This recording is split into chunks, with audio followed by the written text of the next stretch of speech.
And I've talked with both Don Zadiba and Tim Parker about the water district, if we could possibly do one with some of their wells and the monitoring wells that are in that area.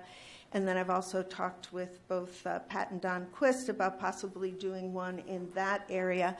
And those represent the other circles that I've put on the map. So it's in the stages of just planning and seeing if we can get these logistics together to do a pumping test. And I have the next slide. Might I ask what's involved in that pumping test? Is there a resource issue, or is it just time? Or so with pumping tests, we're trying to find wells that there is a budget for it with the Prop 1 funding. Okay. So we're looking for existing pumping wells so that the subcontractor of getting a pump person out and setting up wells, that sort of that cost gets taken off of the table. We have a series of data loggers already purchased for this project that can be deployed. So it's really just labor and measuring at this point. Once we set up the timing with the person that owns the well. Thank you. Mm-hmm. Hey, Gene, I have a question. So what do you think the schedule is on this, like, next, you thinking like 12 to 18 months? Is that kind of what you're thinking, where you'd like to see all this kind of pulled together? Or? Probably within the next 6 to 12 months, right. Yes. And then the idea would be, if there's significant data changes, then we kind of revise the model down the road kind of thing? Well, the GSP process, the Sigma process actually has already inherent in it where we have the model we have mm-hmm. right now, and part of when we were calibrating the model, this showed up that we were limited in our hydraulic properties of the aquifer. So sure. It is a data gap. There's always more data, right. Obviously, that we need.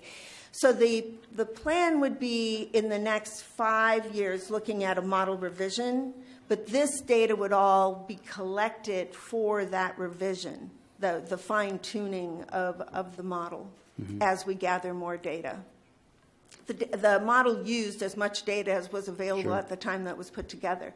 So now the pieces are both a validation of the model and then filling in data gaps for this. So do you think that there'd be, like, once this sort of exercise is done, do you think there'll be like significant differences in, like, I don't know, sustainable yield numbers, impact on certain areas, on drawdown? I mean, do you think it's significantly going to change things, or do you think I mean, nobody knows. I don't know. It's a right. I would just say that I don't know. Usually how you take as much data as you have, you build the model, you calibrate it to that data, the mm-hmm. measured data.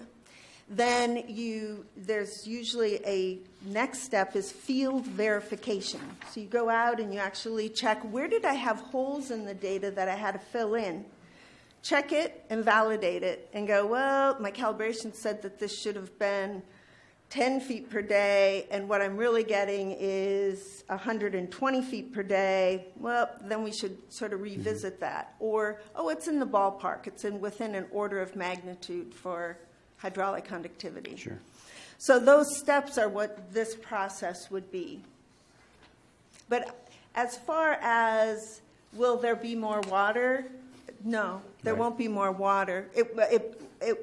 It will always be refined, but I think it's giving us just the simple mass balance of how much water there is mm-hmm. already is in that model. Well, and it's going to, and like you said, it's going to improve things. And as we all know, no one model is perfect. It's not a magic crystal ball. We're just looking at ways to kind of improve things and get more data in there.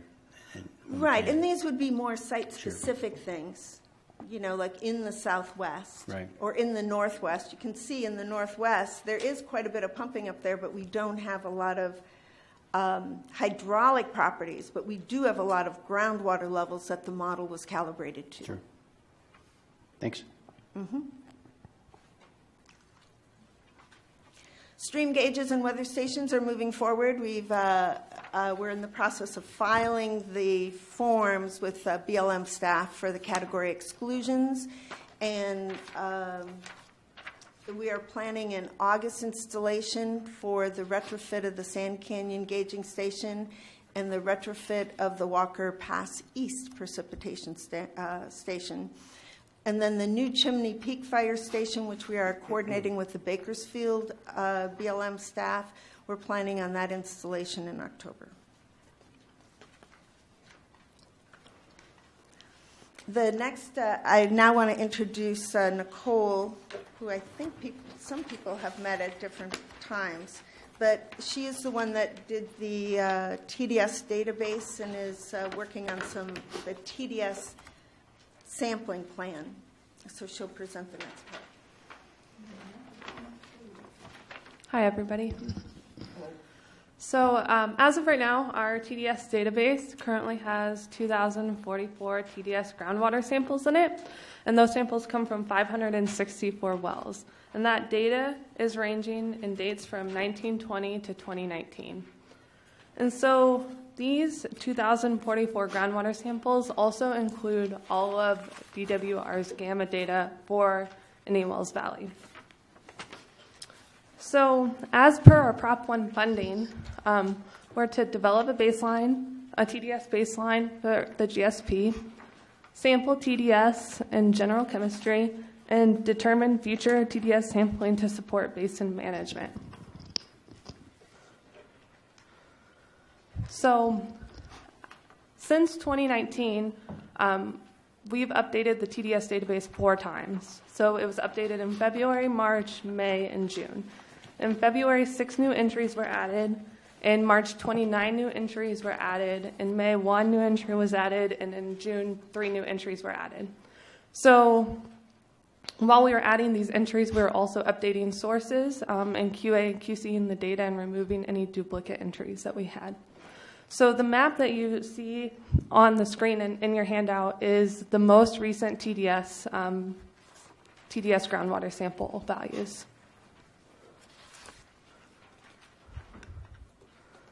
So we are proposing a TDS sampling plan as per our Prop 1 funding for TDS and general chemistry sampling. And right now, we started with 60 KCWA domestic wells, and we're looking to sample 15 from those 60. And so the first variable that we looked at while we were choosing the wells that we may want to sample is, has a previous TDS sample been taken from this well? The second variable that we looked at was, do we have a well log for this well? And then the third variable that we looked at was accessibility. So do we have permission to sample from this well or not? And so we're also looking to sample from 5 CAS-GEM wells. So of the 17, we're looking to sample 5, and those would be purge sampling. So for the first variable, we're looking at the well diameter. Can we fit a pump inside the well, an effective pump, to pump out enough water to get the good formation groundwater? The second variable that we've looked at is well depth. So we don't want anything super deep because we're looking at like a shallow well impact. And the third variable that we looked at is accessibility. So who owns the well? Is it on Navy property? Is it on BLM property? Things of that nature.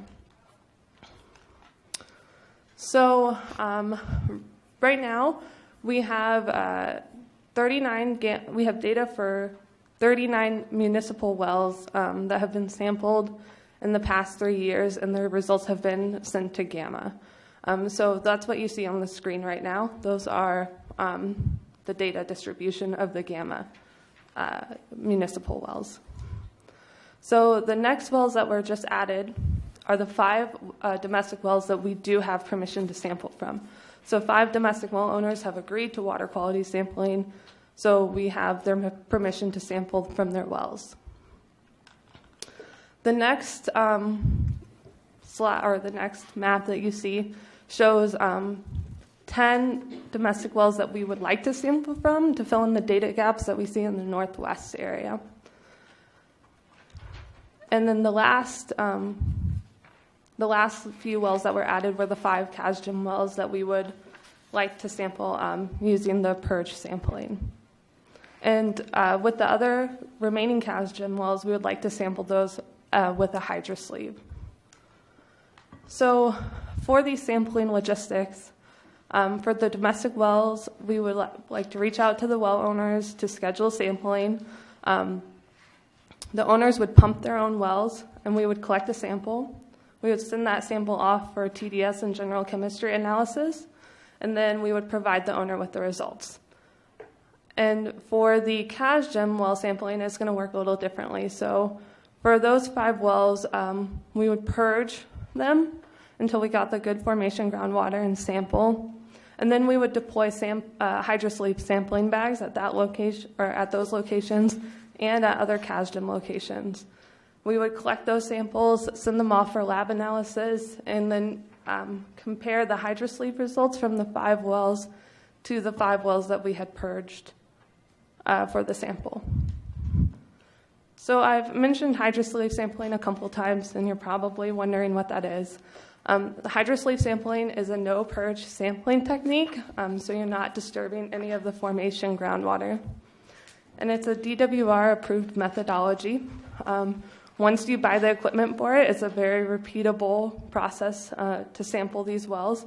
And in the end, if the results are comparable, it would be more cost-effective. So I have a hydrosleeve here to show you. And so the first picture of the guy on the slide, he's holding a full hydrosleeve. So that's kind of what it looks like whenever it comes out of the well. Whenever it goes into the well, it just kind of looks like this.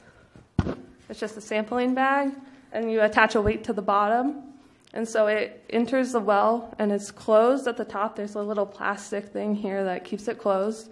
So it would go down into the screen interval, and you would get it into the screen interval, and you would let it sit there for 24 hours. That way your water is not disturbed in the screen interval. And then you would come back later, and you would pull up on the string that it's attached to. It opens the hydrosleeve. That hydrosleeve takes the sample of the formation water, and once it's filled, no other water can get in, and that's how you get your sample. So we're currently costing these out, but if the results are comparable, it would be more cost-effective than purge sampling. Thank you.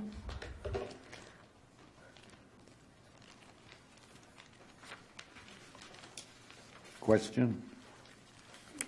What chemistry will you be doing beyond TDS? So it's a general chemistry sample. I don't know the exact constituents we would be looking for, but we could have that information for you.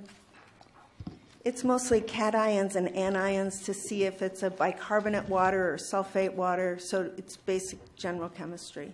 Will you also be doing metals? No, we will not be sampling for metals. Arsenic? We were not planning on sampling for arsenic. Okay, thank you. So the volunteers you're looking for help on the northern end of the valley, they need to have information regarding their well characteristics for this hydrosleeve to work? You said you have to go down to the Yeah, we screen would level. have to know where the screen interval So it's is. not just finding a volunteer. We need to have somebody who knows more about their well than many well owners Well, know. we would primarily do the CASGEM wells, and so we do have the screen intervals for the majority of those. And you're not using this on the volunteers then? No, This is- because okay. those would be the pumped wells. Okay. Thank you.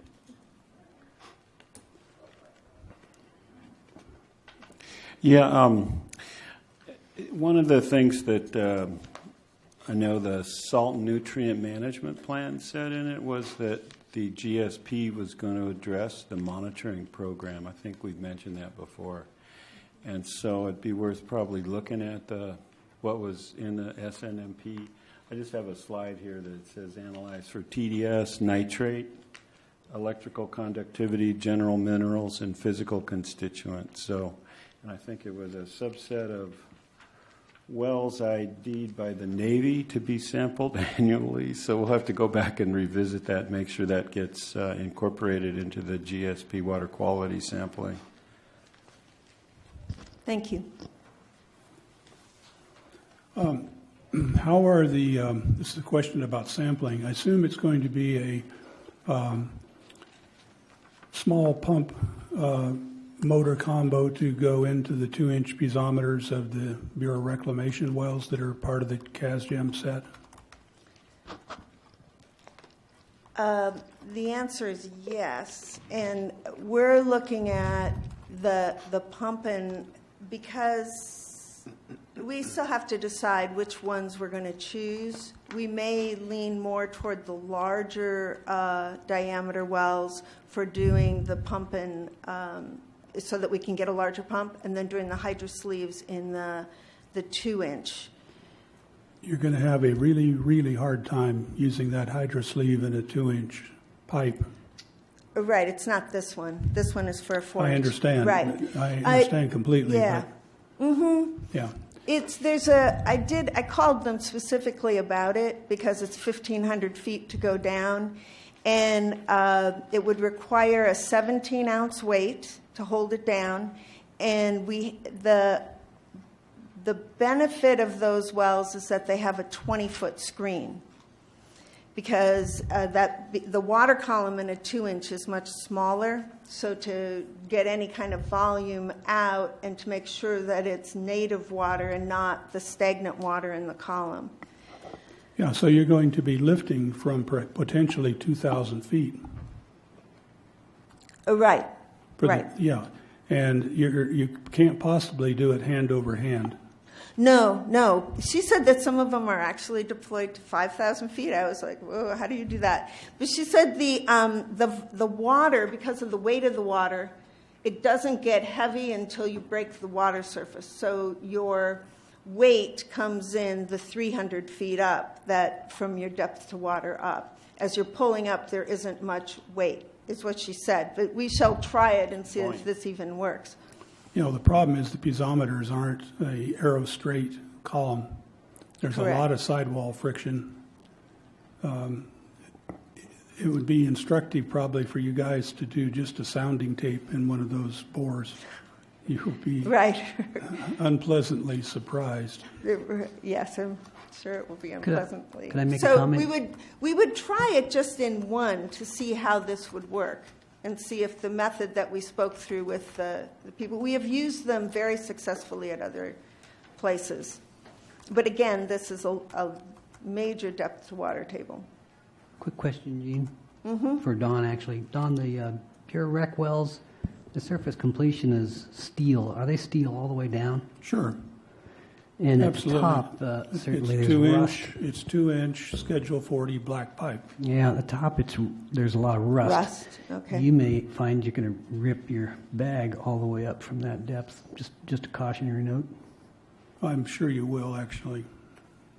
Sometimes your sounding tape doesn't look so great All right. from abrasion. Yep. Okay. Thanks. But the beauty and the advantage of those Bureau Rec wells is that we can get some current and ongoing water chemistry at depth, which otherwise we won't have. And Right. the shallow well TDS potential deterioration, in the cases that have already occurred, the ion contamination, if you want to call it that has occurred has actually come from deeper lying water. It's not been lateral transport so much as transport from below. Thank you.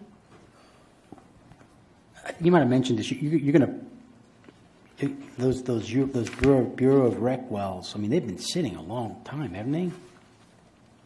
Yes. Well, they've been sounded. No, but I mean, you think they're like? There's got to be a way to like maybe open up some of the block screen and like kind of clean them out a little bit. It's a stainless screen. Okay, I mean, I've just seen it would be nice to somehow kind of clean it out a little bit before Right. you. I mean, how long have they been? When did they install those? 93? Yeah. The report's 93, so before. Yeah, 90 to it 92. was stretched over about 2 years, so, early 90s. Well, let's see what the data looks like, I guess. Yeah. Right. Might at least have some silting in. Right.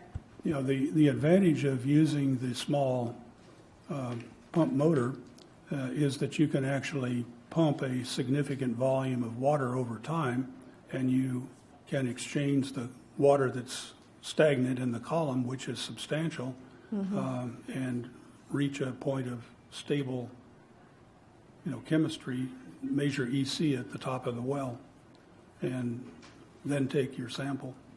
And you are, in fact, pulling water through the screen then. Yeah. Right. It's not like a production well, but that's how the wells were sampled in the first place. That's where that water chemistry came from in the beginning.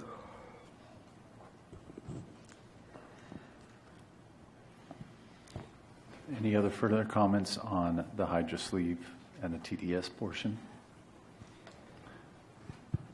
Okay, I do recommend that the company that's doing the hydrosleeve, are they called hydrosleeve Yes. samplers?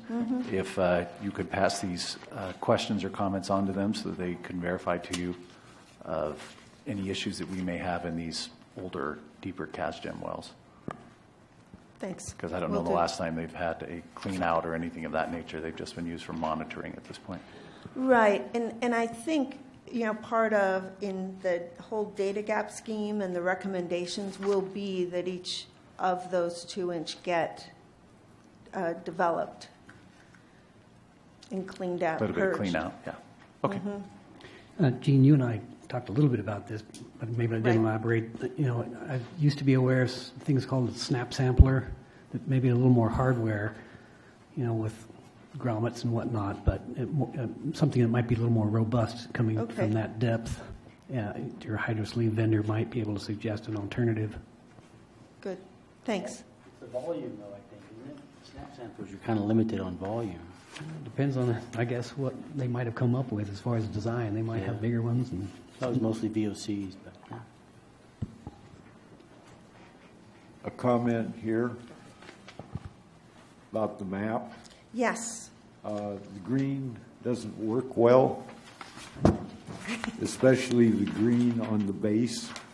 right. It makes it look like Forest Service land, maybe. So your comment is to have the base color be different?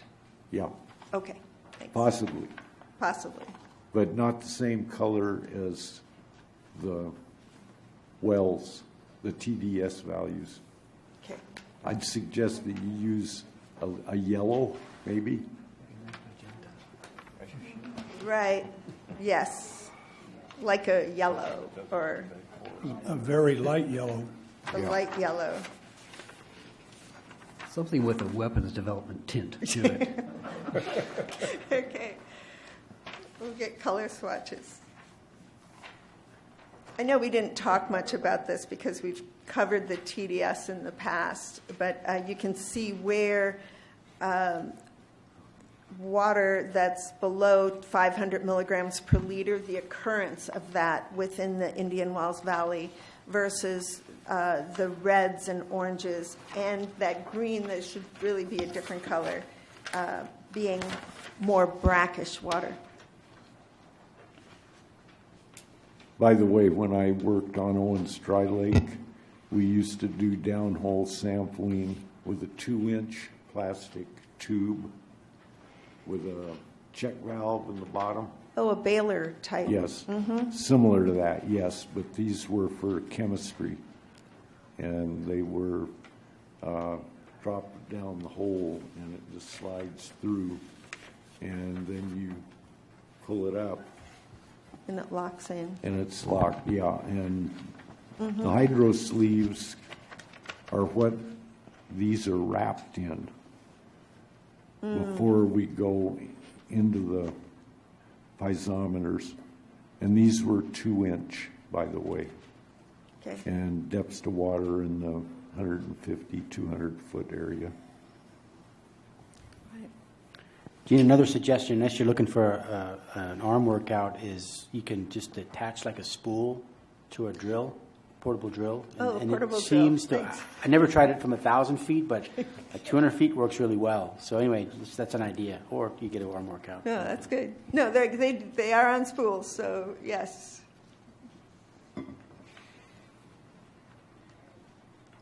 Okay. All right, Gene? Your next handout shows a correction from the last TAC meeting. For those, I think most people were here at that point, at that meeting. The TDS maps were inaccurate. So we had talked about they didn't look quite right. I believe Don Decker is the person who brought it up, but then Jenny also spoke about that something didn't look right. So she went, with DRI, went back and looked at the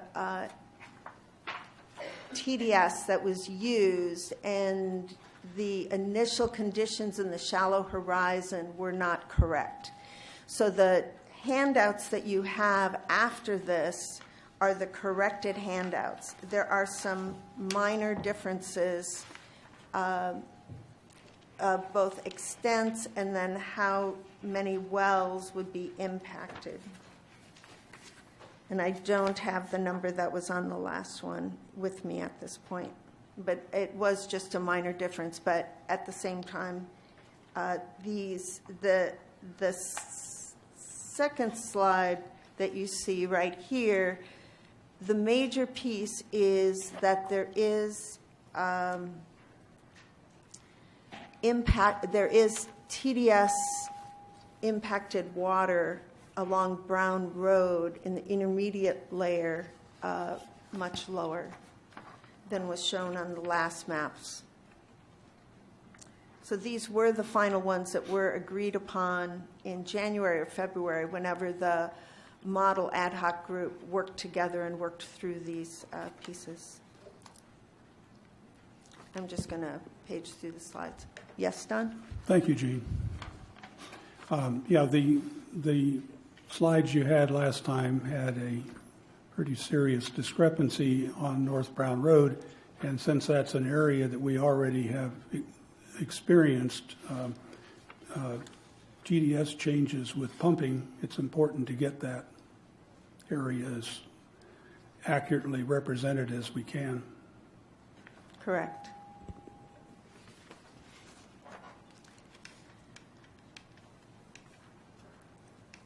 So those are now the new handouts for the last model run that was presented last month. So does it make changes on each of the slides on there? There are, and I should have gone back to the other ones to see the full highlight of them. She said it was just very minor, but there were some changes. Okay.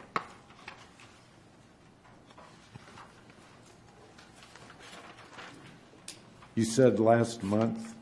Do you mean the June? Oh, last TAC. Thank Okay, you. thank you. The June 6th TAC.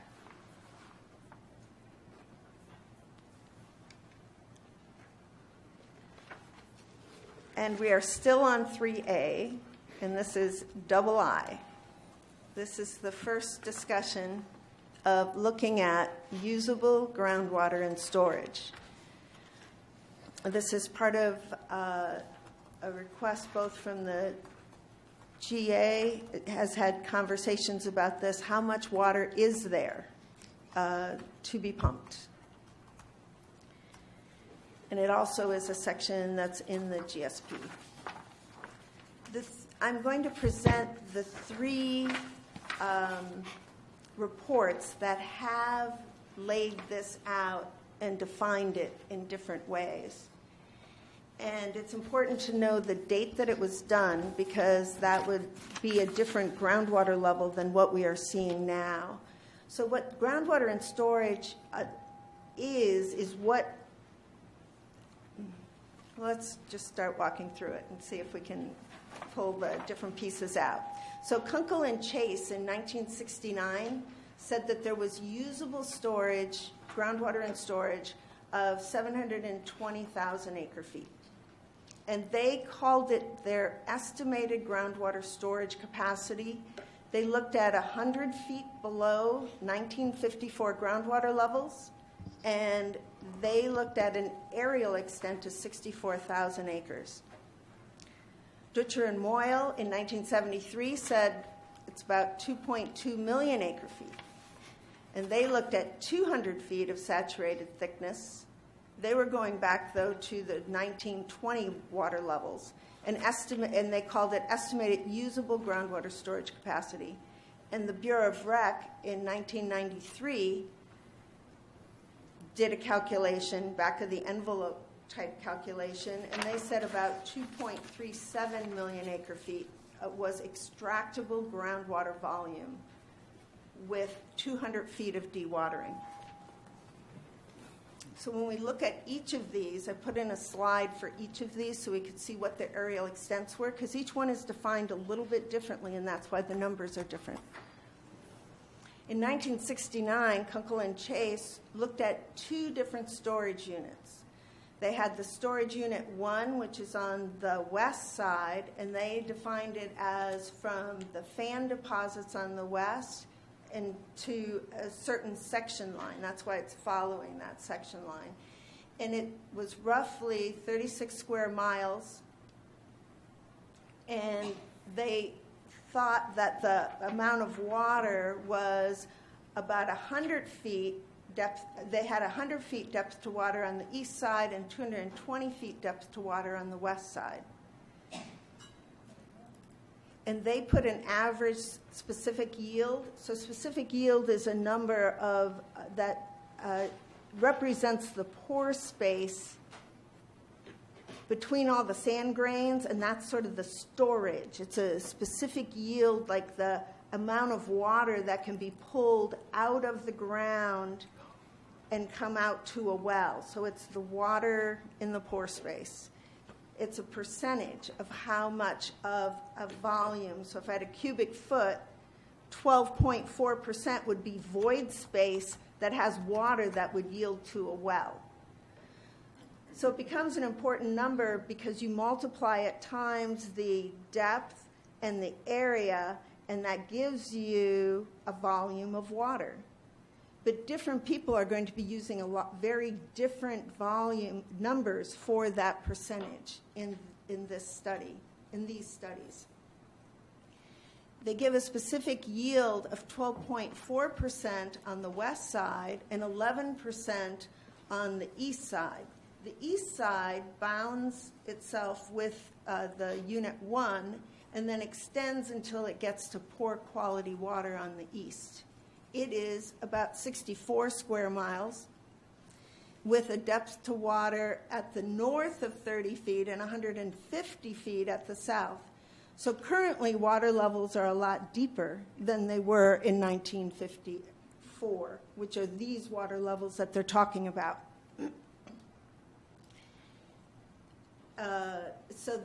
This shows the difference. That area, the subunit 2 is a 440,000 acre feet of water and left in storage, and on the west side, 280,000 acre feet in storage. At this point in time, there's also, with the 100 foot of dewatering, is pumping lifts. Because this was a longer time ago, there weren't the pumps that we have currently that can pump from a greater depth.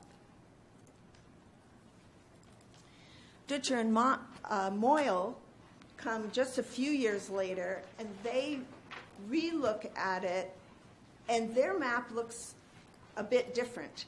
They're color-coded, and where you see the 1, 2, and 3, those are the units, and they wrap around on the north and wrap around on the south, but basically are west to east.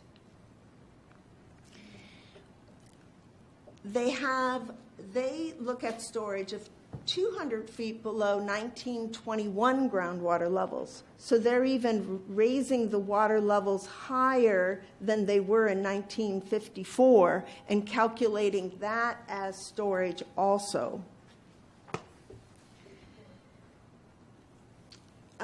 They also assume, in their writing, they said that there probably would need to be some kind of hydraulic barrier if you went to the full 200 feet, either injection or pumping wells that could be used to prevent inferior water from the saltier water to the east coming into the region, because when you draw water tables down, water from other areas will come in.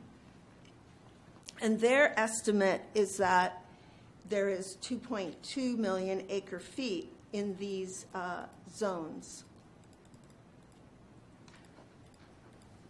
In 1993, with all of the well drilling and recharacterization of the basin, the USBR report lists these particular things, that there's 20% specific yield, so a lot more than Kunkel and Chase had. The specific yield, I should mention, back on Dutcher and Moyle, is 10%, 15%, and 20%. So they give different specific yields, but they're tending to be more than Moyle and Chase.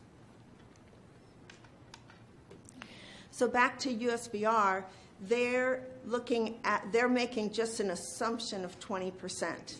They looked at literature values, and the references range for a sand aquifer from 10 to 30%, so they just took a middle number. And this is more of a back-of-the-envelope kind of calculation. They looked at dewatering to depths of 500 to 600 feet, wouldn't be unreasonable because there was good water to those depths. But they said prudently as much as 300 feet of aquifer could be dewatered, but 200 feet would really be the realistic dewatering depth. I put all three numbers of 100, 200, and 300 feet from their report, and they block out different areas and different depths within those areas of what they are considering for their back of the envelope to get to the 2.37 million acre feet in this area.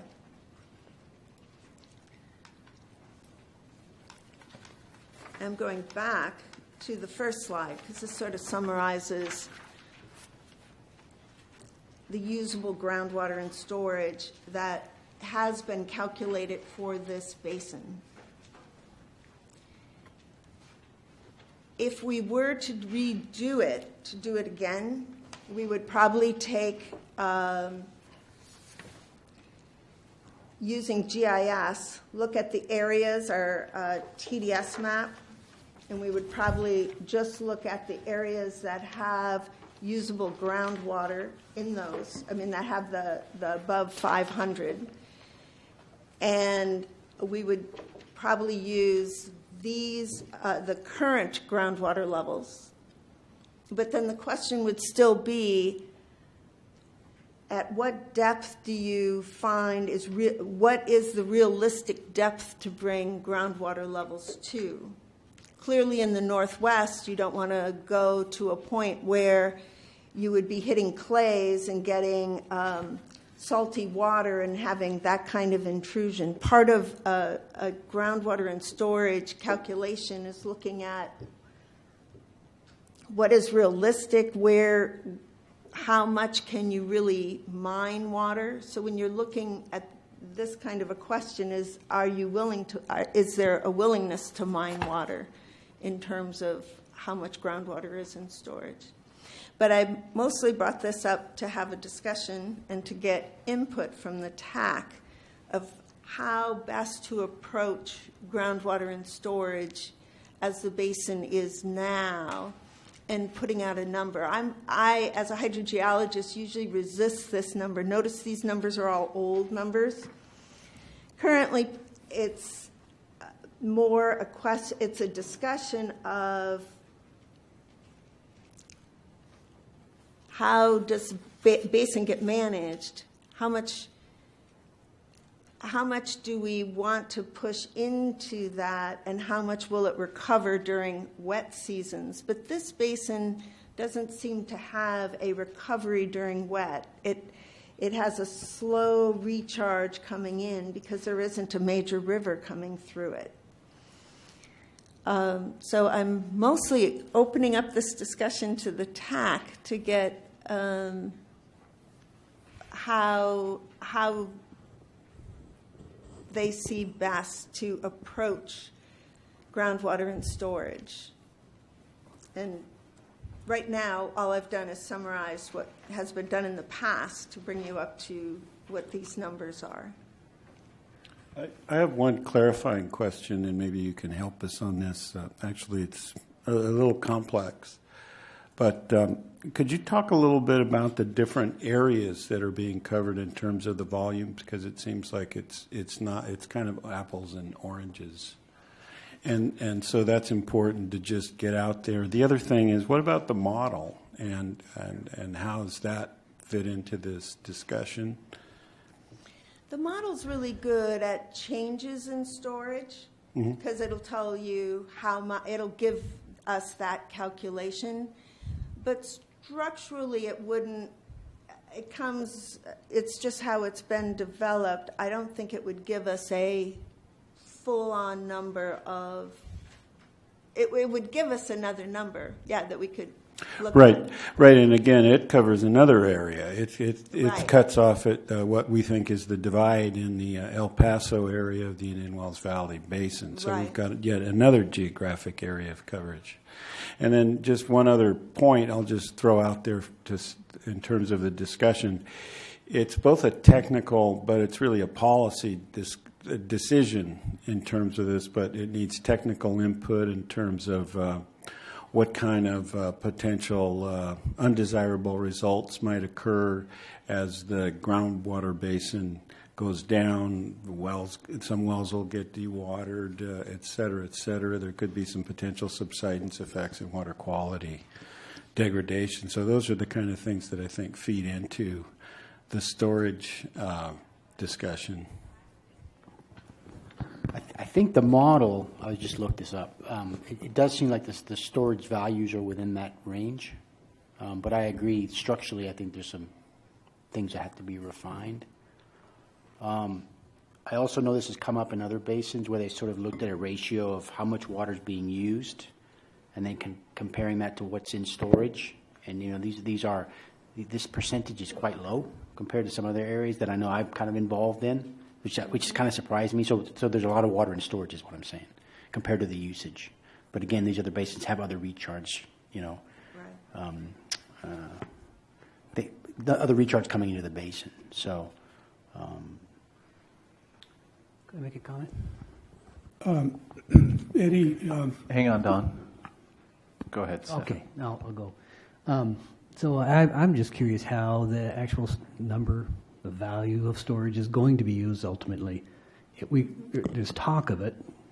We've heard a lot about how much storage is in the valley. But I think, Tim, you kind of hit on it. There are going to be other effects that probably happen if we try and draw down anywhere near our storage number. So ultimately, I'm not sure how it's going to be used other than almost a qualitative discussion. We can talk about percentage of the storage removed, but there's going to be a lot of other effects that will happen long before we get close to drawing it down to that number. Just curious how it's going to be ultimately used. Right.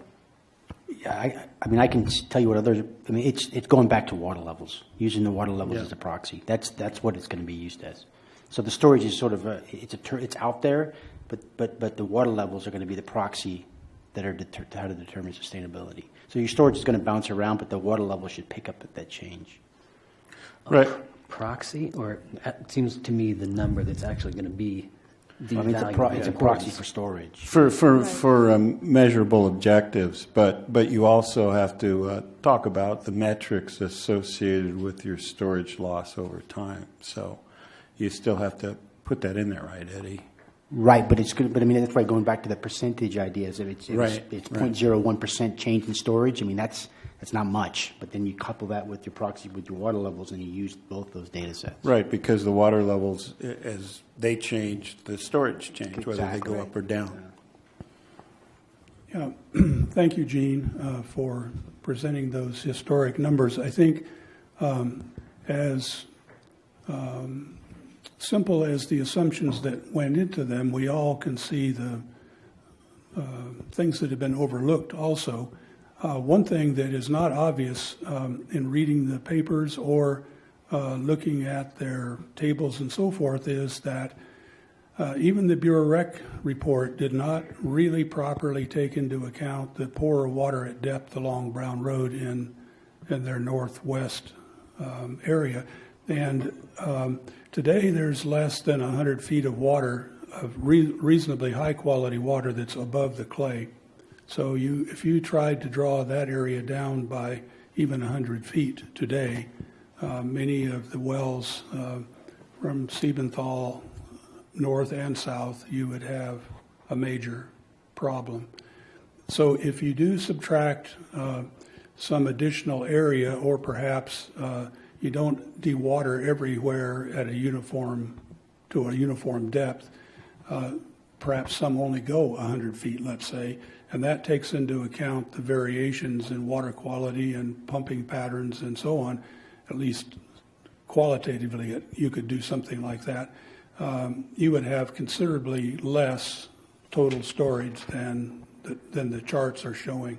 The original Kunkel and Chase had limited area, partly to try to adjust for that exact phenomenon. And the boundaries that were chosen for the Bureau Rec report also were doing the same thing. You're trying to pump from areas that have higher quality water, so you don't include the known poor water, but not all the poor water was included. The other point, this is kind of following on what Eddie was talking about. We've been pumping for years past when these papers were published, obviously. And if you sum up the total water pumped that's been recorded in the table that was in the hands of the cooperative group for many years, it actually started before that group even, you come up with about 1.1 million acre feet. That's taking it beyond what is on that chart and using numbers that have been posted by the major pumpers in more recent times. 2016, I think, was the last of that chart. But anyway, something a little over 1 million acre feet has been pumped since all of this was discussed. And what we're doing, in effect, is a test of our aquifer on a grand scale. We're actually probing what the reaction to the basin is, and the loss in storage is reflected, of course, in the declined water levels, and the model itself actually can, not used in the usual flow model way, but you can actually, compare the extracted volumes with the known water levels that exist today. It's pretty easy to do, actually. So we're doing an experiment in real time as to what our water and storage is, and what you could call it the practical water storage, because it's the water that we can reach with our wells. If we do have opportunities for additional aquifer testing, Gene, that's coming up, is this data then, how swiftly can that be used within both the modeling or data that can be available to be mentioned in our GSP? It will be after that point, okay. But we do have future opportunities to run additional aquifer testing. Right. Are these going to be in new well locations or in some of the CASGEM well locations? I'm just trying to get a follow-up. You mentioned being able to get TDS sampling. Can we also do aquifer testing on some of those wells also? We should look at that as part of a recommendation of data gaps. Okay. Right.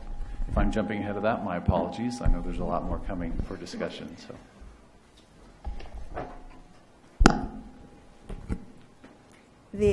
let's try it. Wow, I can be way over here. It's pretty powerful. It's pretty powerful. I think he's going to turn it down a little. So what all are you looking for us in terms of input on this? Mostly discussion and a way to approach it. I'm a little bit like Stefan in that I am hesitant to put out a number like, oh, then that becomes a policy number that people look at and go, oh, that's how much water is there to pump out every drop. when in reality a storage number is water in storage, and unless you could pump all of it out, I mean, you just do not ever get that amount of water from a basin. Could throw into the mix that the brackish water group is going to look at water that's probably not included in that storage number. They're going to go outside of Right. that, and so do they say, a Their percentage presentation beyond the is storage? item or- number 4 today, so good Right, questions to right, exactly. slam at Wade at that time as well. What does it mean? I wanted to throw in one more thing. We did baseline modeling of the next 50 years. What if we don't manage the basin? And it showed we reduced the amount of water in storage by 1.5 million acre feet. So I think the discussion you've had is good because it's right on point. There's a policy issue in there, and I'll report later, but the board is focused on that policy issue, and there's concern about the amount of water in storage. And as a technical group, we've done some work already. We've done the baseline. We did TDS transport with it to see impacts on water quality. You're headed in the right direction. I think the sustainability criteria, we're going to convert that here, coming up into groundwater levels to set the milestones we want to set to protect and protect the amount of water in storage. So I think, I'm not sure if we have to have a number about what the current amount of water in storage is. Maybe we do, but I think just the general discussion about what's been looked at before, and it's been pointed out, the differences in how they were looked at and some of the things that may have not been fully considered. The water quality may not be fully considered in all those. With the information we have about what the modeling is showing us about how much water is removed from storage in each one of the modeling scenarios that we've done, give us some guidance, I think, to start looking at management criteria and where we need to go with the management plan. But I leave it up to TAC to discuss that further. Okay. Comment? Yeah, go ahead. I have a somewhat different view. I've been troubled by our groundwater in storage estimates over the past 40 years in that when you mention there's 2 million or 2.5 million acre feet of water, people tend to walk away saying, well, what's the problem? And the numbers are largely unknowable, whether it be how much we can pull out or how much is actually there. But it does, I think, send a false sense of security when we talk about these large numbers, when indeed we're not going to manage by these numbers. So I wonder if it makes sense to continue giving the emphasis to groundwater storage as opposed to focusing on the management criteria we're going to be using, like water levels and TDS, those types of numbers, which are easier to measure quantitatively. I think you still have to discuss it in the GSP, but maybe there's a way to not make it the priority, but you still have to talk about it. I mean, it's one of the deadly sins that you have to address. The 6 deadly sins, yes. So you have to address it. In terms of the plan, Yeah. right? Right, The right. factors So- there. So, and as Eddie was saying earlier, using groundwater levels as a proxy, and then you can equate some range of storage associated with those groundwater level changes. But that's the other piece that's kind of missing is the uncertainty associated with that. And that's something that the model report should cover, so that kind of ties back to the model report being part of this as well as these other storage estimates. As we haven't talked about uncertainty at all. And there is a lot of uncertainty in what we're talking about. I think the other thing is I would encourage everyone to kind of like look outside this little area and see what others are doing, because these kind of questions are coming up in other places, and you might be able to get a sense from board meeting minutes or presentations you see online on how other basins are sort of evaluating storage and how they're using it. So it's everybody's kind of dealing with it differently, but I mean, it gives us ideas because nobody really has all the answers, but just see what others are doing. Because again, going back to total storage versus usage, it's a very low percentage here compared to other areas, and so that kind of surprised me. But it's just it's difficult. And perhaps including the numbers that Dr. Decker had suggested in terms of the amount of water that has been drawn. In addition to what these estimates were for what the groundwater storage was to begin with. One estimate were 400,000 acres feet overdrawn, right? The others were used about half of what we believe was in the ground. It just is a way to introduce the uncertainty factor without really making a big issue of it, but it has all the data in the same location. 1.1 million acre feet, did you say, Don? 1.4? Yeah, yes, about 1.1.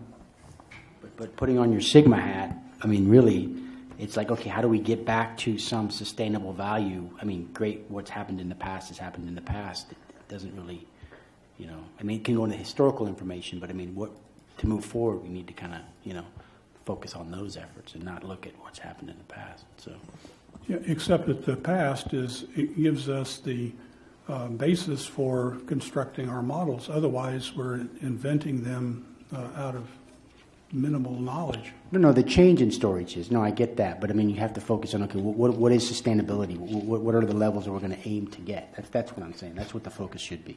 Sure, no doubt about that.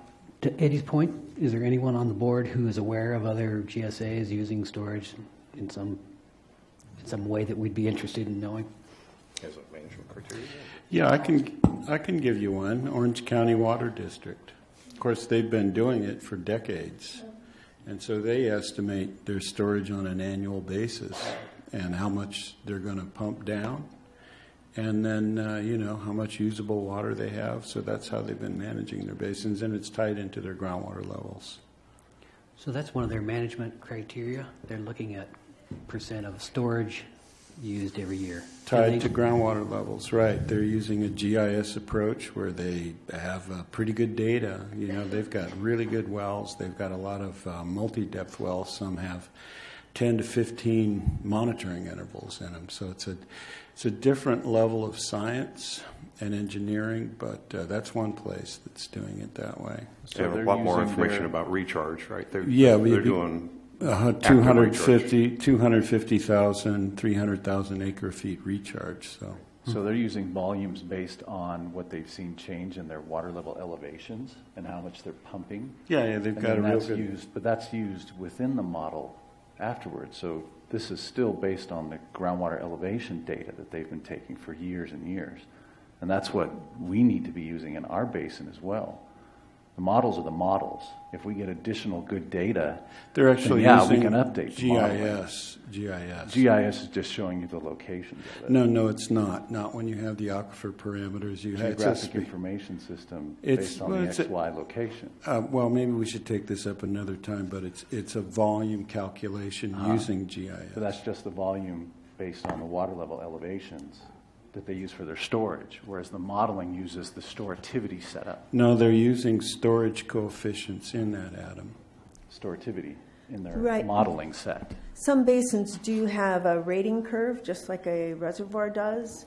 And with that rating curve, as the water levels change, we've worked in those kind of basins, and you do calculate your change in storage just based on that depth to water and knowing that aerial extent. So we need to have the good depth to water elevation data in order to see that our models are doing proper information. Correct. And we do have a lot of good data for this basin, though we don't have a rating curve. But thank you for, all the input has given me some ideas of how to write this up and how to proceed, and then we'll continue to discuss it. All right. Any other comments or questions? I'd like to add that Orange County also has a salt intrusion system from the ocean. Correct. So there's probably a TDS trigger that they're watching with their GIS also. They have injection barriers to manage that. Right. So they can somewhat independently pump the basin levels and keep the seawater intrusion out through injection of fresh water or recycled water. A note that's on the Dutcher and Moyle item listed here assumes type of hydraulic barrier. Yeah. That was on this one as well. Which requires water. Right. Okay. So that's it for 3AI, I believe. Now, if we do have a couple of comments, do we have enough time to allow the public to come up if they have any quick comments? Okay, we'll turn that over. Go ahead. Judy Decker. Oh, goodness. I have a question for all of you learned folks. The water in storage numbers that have been estimated include all of the water in storage, correct? That is, it includes fresh water and saline water. Is that not correct? Go ahead, Jean. It's a good question. If you look at Ditcher and Moyle, their areas are just those 3 lighter blue. Yeah. Right. The other areas are considered saline water that would not be wanted. And then they look at just 200 feet because of lower water possibly being saline. So that each one does discuss fresh water. They're looking for fresh water of what they estimate would be, because it was already known that over at the playa the TDS would be higher, and if you look even the ridge crest to the east, that's not included in this area. So when you say there's 2 million acre-feet of water in storage, as of 1920, there was 2 million acre-feet of water in storage, because they look at what the water level was, and then. So when you tell us how many acre-feet of water that you think are in storage now, are you referring to all water or saline water? Typically, it would be just fresh water, Just fresh usable. water. Mm-hmm. Okay. And it becomes another caveat in the discussion. And when SGMA was formed and the Department of Water Resources said we were in critical overdraft, they were looking at fresh water or all water? What was the question? My question was, when SGMA was formed and DWR declared our basin to be in critical overdraft, high priority, and they looked at the way the levels were falling, they also looked at water in storage.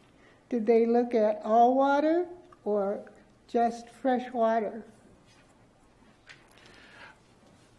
Because I'd like to know how you really tell the difference. And I don't exactly know the answer to that. I don't think DWR has looked at this basin for a number of years. Yeah, I think what kind of pushed this basin into critically overdrafted was sort of the source of water. It was the water level elevations. And the water levels. Yeah. Yeah, They groundwater used the levels. CASGEM wells. They used KCWA information to show that we had a constant overdraft drawdown in the water. It was chronic groundwater level declines and the fact that it's a sole source. It's our sole source of water. Those were and population were the driving factors. But yeah, when they look at storage, I mean, there's always it's the same cautious conversation you have everywhere, where storage is not really the driving factor here. It's the all 6 sustainability criteria. So if you have a lot of storage, it really doesn't matter if you have chronic groundwater level declines. But the more storage you have, I guess the more you can justify additional declines up to a point. More timing to survive. Yeah, Judy's question is essentially the essence of what I said earlier, and that is that in a very elementary way, these areas that were used by Dutcher and Moyle and the others, USBR, were intended to avoid the more saline water areas, but within those areas there is known saline water at depth, and when you dewater by even 200 feet on North Brown Road, you will not have potable water. So there's a mixture here, partly because the knowledge wasn't there, and partly because of just the difficulty of trying to, run your perimeter around all of these areas that you perhaps know more about. That's absolutely right, and the word I used was uncertainty. Yeah. Okay, just a reminder, everybody, we're on 3A, I, and we do have a lot more stuff that we need to have presented to us. So I encourage us to keep these comments, questions short, and so that we can move forward. I asked my question. Can you please state your name again? Oh, I'm still Judy Decker. Thank you, Judy. I asked my question actually based on the comment that Mallory Boyd made about talking about how many million acre feet of water was in storage and how people would use that and say, oh, we don't have a problem. And that's why I brought up the issue of saline water, because a lot of the water that is in storage is saline. And yes, we can treat it, and yes, it will be very expensive. And I think for the general public, it needs to be pointed out to them that we do have a lot of saline water in storage. Thank you, Judy.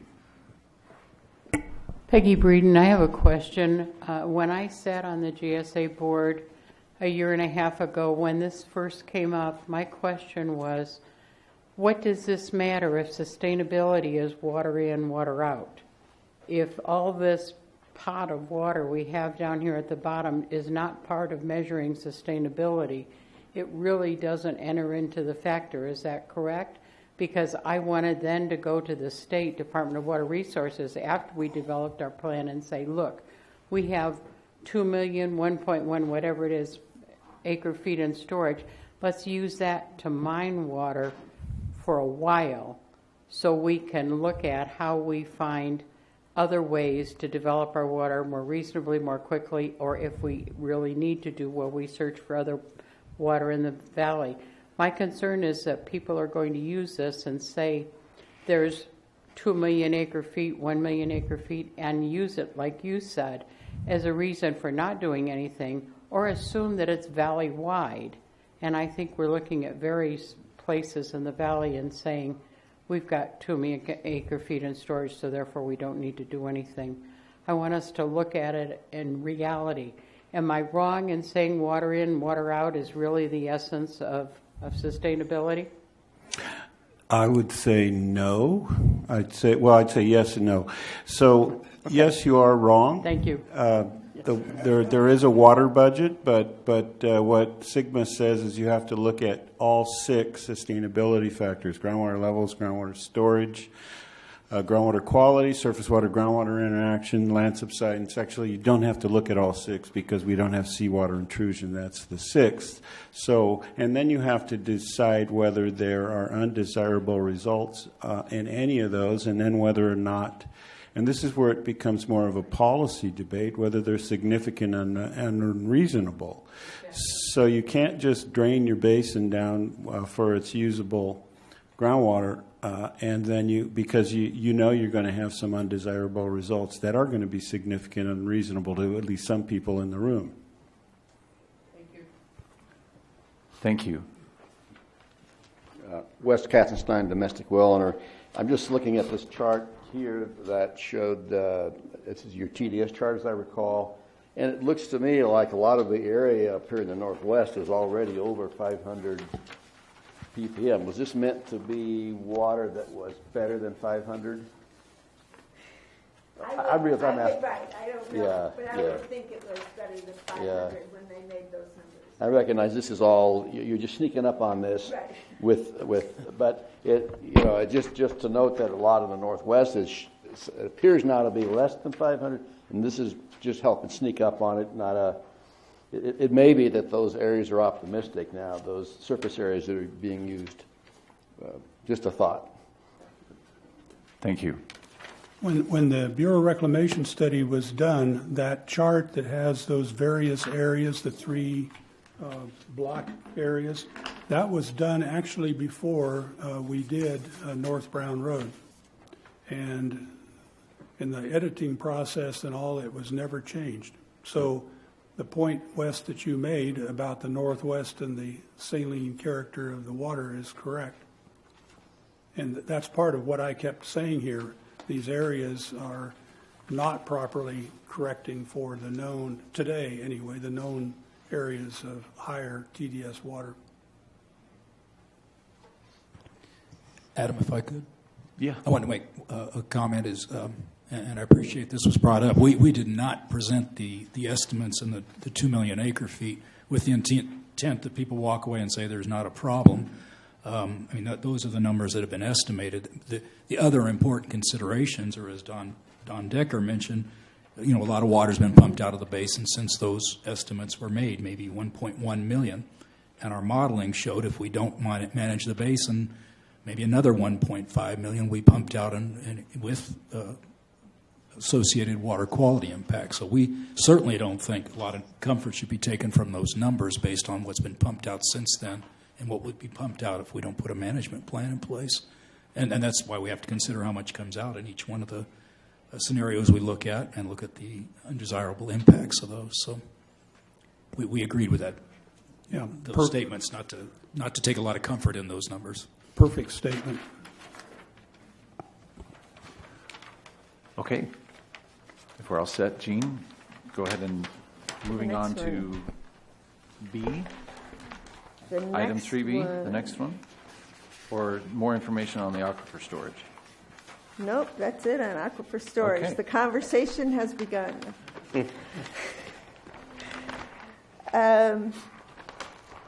This is thanks to the TAC suggestion. I think this was Eddie's, and you've seen this before, this map, but you never saw it with the groundwater levels from 2015.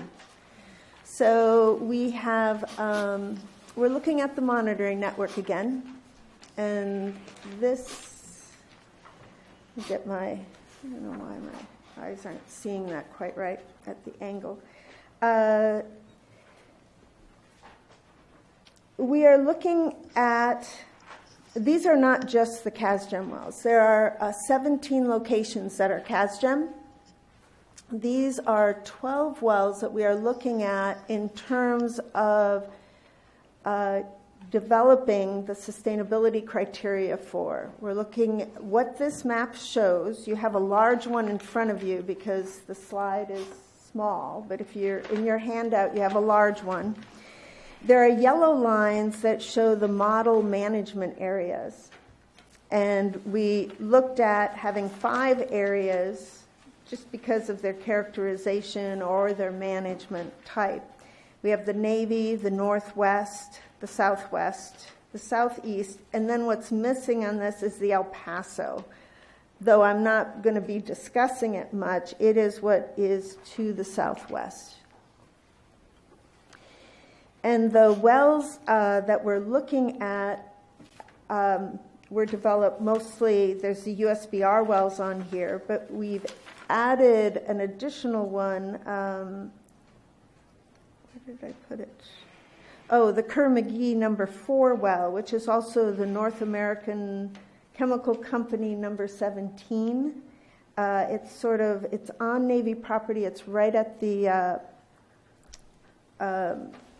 fence line, but it helps fill in some of the gaps in the data, or makes it continuous throughout.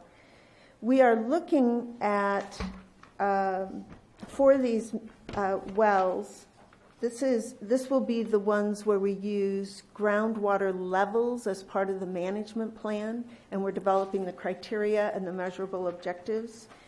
When we put it out in the May TAC meeting, we only got one set of comments back, and that was from Don as far as this monitoring, the wells that we are looking at using. And he is the one that recommended to add the Kerr-McGee well that we've added, as well as another well that we met with Stefan Bork at the Navy this morning. We're looking at an existing finding an existing well on the Navy near the playa that would be in the discharge area, that we have both a deep and a shallow, and if possible, an intermediate depth, so that we can look at the vertical gradient in the discharge area of this basin.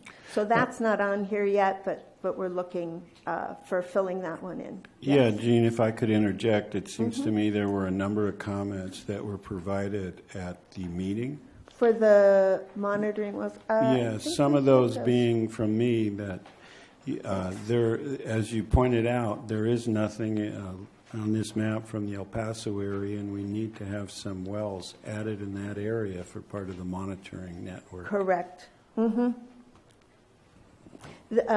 Yes. Except that that's an area of no utility to any plan we have, except for perhaps for a recharge zone. Well, Don, But but it it is is part of the basin, so Right. it has to be monitored as part of the monitoring program for the GSP. And it would probably be the USBR 1 Yeah, that there we is have a at the well, moment. a beautiful well. Yeah, I think there's several wells out there talking with the Bureau that Right. should be looked at to incorporate, but that's the problem, is it's part of the basin, and so we need to have monitoring coverage. Right. in it. Though, We certainly need to, monitor it and see the change in water levels. But as far as setting sustainability criteria, I wouldn't think we'd need too many wells in the El Well- Paso Basin for sustainability criteria. Well, we still have to cover it with the rest of the basin. It has to be included in the I plan. agree. That's the, Right. I think I misspoke. If you look at USBR 1 on the bottom left, that is in the El Paso Basin. What I meant was the El Paso label has not showing up in that basin. Well, again, Okay. my comment was that that's inadequate monitoring for the El Paso sub-area. Oh, for And that- sustainability criteria? For just in terms of the monitoring network. Oh, the monitoring network is 198 wells. I know I put monitoring network, but this isn't the full monitoring network. This is a This just subset says of the 198 CAS-GEM wells. that we plan on keeping all 198 wells. And Are these going to be the key wells? these would be the key wells for sustainability criteria. Okay. Again, I think that you still need to have something more out in the area just to keep an eye on things. I mean, that's just my technical opinion on the surface, so. There's actually a couple more that exist that we're looking at adding in once we can gain their access to them, and we've had a couple conversations about a couple wells out there. Okay. What about a couple of production wells? Just to kind of use that as ways to kind of monitor water levels.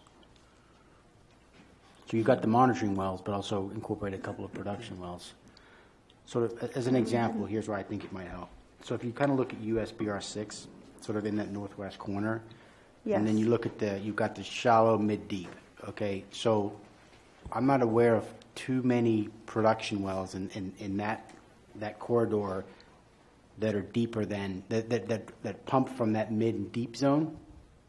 Most Right. of them are pumping from the shallow zone. I'd say anything less, 650 feet up, which is really representative of that shallow hydrograph. Right. So to fix or to address sustainability, say in the mid and deep in the USBR 06, what wells are you going to adjust to get those water levels to stabilize? It's not an easy question. I just don't know what wells in that general area are causing those water levels to decrease if you're pumping up higher. But So the maybe- aquifer is pretty well connected vertically almost everywhere. But if you're that we're pumping at 600 feet, right? You're not going to impact water levels that are down at 1,200 feet. You Do Yeah, you do if will. They're connected. It depends on whether you've got, You think the Kona depression is going to be inverted? no, it's just that the pressures will change and you'll still excite some level of flow potentially if there's connectivity. So you think, okay, well, we could talk about this offline, but I don't think, for example, I represent Meadowbrook. I know where they pump. I know the water levels. Their wells are not, their static water levels are, 250, 300 feet. They're not impacting water levels at 1,200 feet. They're not doing it. It cannot happen. Probably not, but I can tell you, you run the an aquifer test and you monitor water levels in the shallow, the intermediate, and the deep for pumping a shallow well. You're not going to see drawdown in an intermediate or deep well. Well, the water levels in let's say the intermediate level in BR6 are responding to the overlying water pressure, and you will see changes. But water levels in the shallow are stable. So why do deep wells continue to decrease? USBR6 is just an example. We're going to have to tease that data out somehow. That's kind of what I'm saying. Right. If you look at USBR 6, the blue line is the shallow. Right. And it's coming down, and then roughly around 2011, it starts going flat. But what you're saying is all the deeper and mid levels continue to drop. Mm-hmm. But I know why the shallow wells are flattening out, because pumping decreased. Mm-hmm. But you're not picking that signal up in the deeper wells. Why? Right. It's not seeing it. Right. So it's not a function of shallow pumping that's doing that. Correct. I mean, it's not. Otherwise, they'd all go down. And if you Exactly. look at USBR 5, they all come down together. Right. Why is that? Well, it's a function of pumping in that general area. Right. So we got to, for us to be sustainable in that area, we have to figure out which wells are causing that drawdown, and then you have to throttle back that pumping. Right. And that's where the model needs to be, somewhat representative of those. Refined. And if it's pumping or if it's recharge. Right. That was my question. Is this indicative of a shallow level recharge that has been getting higher and higher in 2011, and we see that greater, but it's not being seen in the mid or the deeper zones? They're separate zones in the aquifer set? But the deeper water levels are responding to the overlying water pressure, which is exactly related to those higher water level water levels. Whatever is happening there, those pressures at the deeper zones are.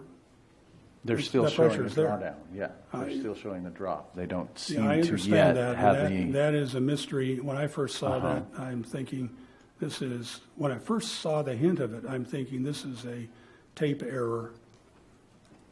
But it continues. Right. But an easy test is, okay, in that general area, plot up all the wells, which ones are deep, which ones are shallow, and look at their pumping rates over time. And I bet you in those relatively shallow wells, pumping drastically changed in 2010-11. That's the signal you're picking up. Mm-hmm. So to set a measurable objective and a minimum threshold, you're going to have to factor that in. Right. How would you set a threshold for the deep and the mid now? What would it be? It'd be hard to do. The other place where it might be hard, and we really haven't received much information, sorry, Stefan, on the groundwater dependent ecosystem stuff. And in terms of setting measurable objectives for that, and there aren't really any wells that are shown here. We literally discussed it this morning and had discussed it before. We're looking with the Navy about a set of wells part of it is the vegetation coverage. We've got to rectify that the Navy has a different vegetation coverage than DWR so that we get the wells, the shallow existing wells. There are quite a few existing shallow wells to get those into this program. Right. Okay, so that's something that's being addressed, but it's not on the map. No, right. This is more looking at the monitoring the declining groundwater levels. That particular, a big issue for this basin. Right, I was just looking at the bullet points and seeing GDEs there. So. Yeah. All of those need to be covered by the monitoring program. Thanks. So it might be helpful, Gene, at some point to post like the screen elevations Yeah. for these on there. Oh, good. Yeah, we could easily put that after Sure. the title. And it's groundwater levels, so it's not ground or depth below ground surface. So that's another. Maybe Oh, put So you that would on have the a other second side. access with the Yeah, the that would depth. be helpful as well. That would be. But this is groundwater elevation. Yeah. This is Yeah, it's just groundwater elevation, elevation, feet above mean sea level. The purpose of putting on the contours was to be able to see where the cone of depressions were that were being developed from pumping centers, to make sure that we covered those areas and the response in those areas. But is it contouring like for example, on the northwest, so USBR 6, 5, and I guess 1 and 10, is that contour interval? What does that represent? Is that a shallow, a mid, a deep combination? What is that? Oh, the groundwater levels are the ones that KCWA put together, so I would have to check. I would think that this is the shallow, mostly. Would you know that, Stefan? I don't No. recognize the contours. I'll have to ask her. That's a good question. Some kind of composite. What was the question? The question was if the groundwater contours that KCWA provides, if those are shallow, mid, deep, Oh, for the BR wells? for all the wells. The If contours the on here entire are contour, spring contour level. these are spring 2015 KCWA contour levels. Right. Well, That's a good question for most Michelle, just to wells- verify which one that is being used, if it's a combination or if it's just the shallow well set. It's a good question just to verify with her. Right, I will. They used to produce maps for all three of the intervals, didn't they? At least shallow and deep. But this has been a while. I don't know if they're still doing that. Yeah, I'm not quite sure There exactly was on only this one one either. It's good I- to I- contact her to find I out. think, I don't think they did that. Well, this is my recollection, I should put it that way, is they did a spring and fall. Right. And there wasn't a shallow mid-deep, it was just spring and fall. And Yes. I assumed it's all on the shallowest wells, because most of their wells they're monitoring are shallower, Yeah, or a that- good deal. That- Yeah, that is that's correct. kind of what comes to Makes mind, but I think it's Yeah. good that we verify with her which ones. Yes, we can easily verify it. Yeah, it's shallow. Yeah. You know, it's only the BR wells that have multiple completions where that issue even arises. All the other wells, Are shallow. Are the domestic wells. The contours Others. here, like 2140 elevation, ground elevation is 22 roughly. So if this is shallow, that's shown on this map anyway. Got to be. Good. well, the standing water levels in the piezometers in the Bureau Rec wells are all relatively the same elevation, even though the perf zones may differ by 1,500 feet. That's where the comment I made earlier that there's excellent hydraulic conductivity between the deeper and the shallower zones. But the elevations are a lot different. I mean, if you can look at these hydrographs, look at the elevation difference between the deep and the shallow. I mean, it's what is Well, that, it depends 20 on where feet? you're at, which well you're looking at, but most of them are. I see a different signal, and I think that needs to be kind of addressed at some point. Maybe 8 feet or less. The next slide I'm putting up is an update on the data management system. We're going to do a little bit of show and tell. We'll get online and you can actually pull it up, and I'll open some things up. And part of mixing this in with this is all the data has been updated through spring of 2019. So that's both the stream flow data and the water levels. They're up there and available for people to look at. You click on a well, and it will come up with the hydrograph for that area so that you can see if you're wondering, well, what's happening down in the Northwest, you can click on one of those wells, pull it up, and see the hydrograph of measured water levels, most of them starting in 1995 when the cooperative group started putting together this monitoring program. This is just a list of what's been done. I'm going to run up and get the mouse, and then I can pull it up on that screen. We're going to try something interactive. Grab that mouse, please.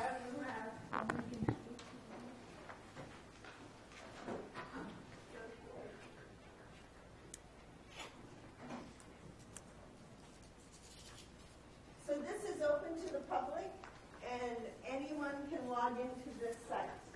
It is set up so that, let's see how this is going to work. Okay, I have to get I saw it. There we go. So you log in, and it's a default password, and it says public. You just continue to log in.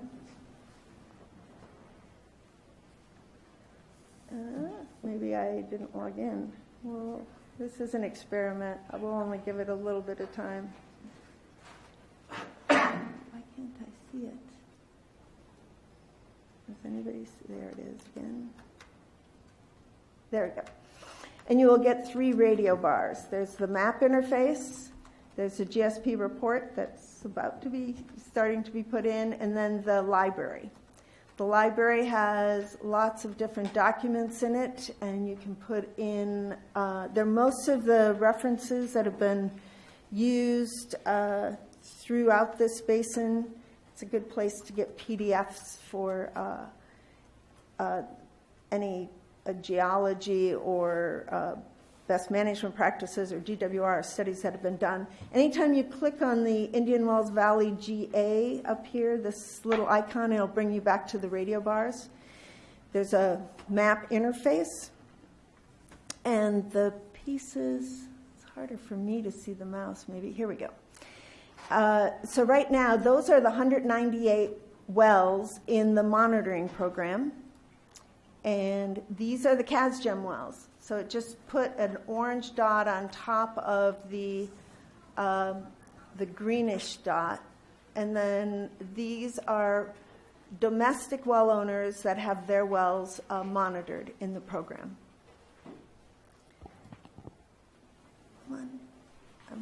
There's a little stall in my mouse. There we go. I'm taking that off, and I'm going to take off all 198. So here are the CASGEM wells so that they're easy to find. Pieces that are helpful is if you put on the site, it probably will work faster on your computer now that I have lost my mouse here. It's where? We can see it. It's, yeah. That finger right there. The finger.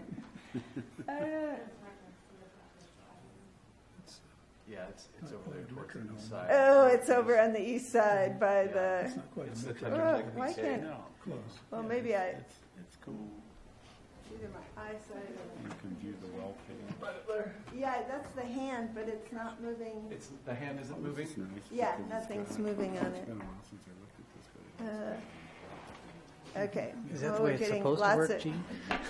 Well, maybe I can't. It's supposed to work, but it's trying to do it on a. It moved. Now it just moved, and I can't do anything. Well, anyway, I don't think we're going to go through the got a helper demonstration of behind this. You have a helper right behind you, Gene. Other side. Okay.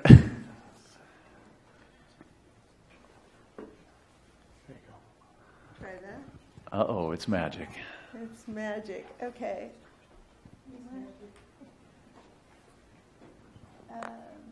So you can view the site, and you can get the most recent stream flow for the canyon. So the 2 stream flow ones are on, and they come into view as a new tab. This one. So So when you pick a well, it'll open up to a well page, and there will be well logs for the wells that we do have logs for. We have, how many well logs? So we have like 70 some. And then it also shows a graph so that you can see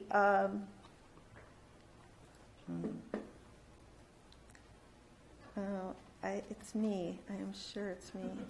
Because I do know how to use a mouse, but clearly not on this. Maybe give it a spin and swing again. See There it did something, right. Okay, good, maybe.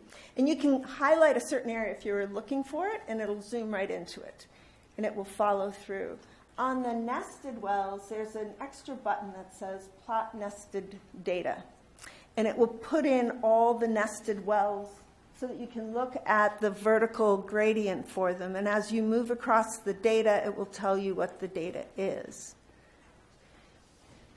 There are also now the depth to water, which was asked for before. And when you want to go to show all, it'll zoom back out. Again, this is an extra graph here, but you can pull up a few extra graphs as you go through.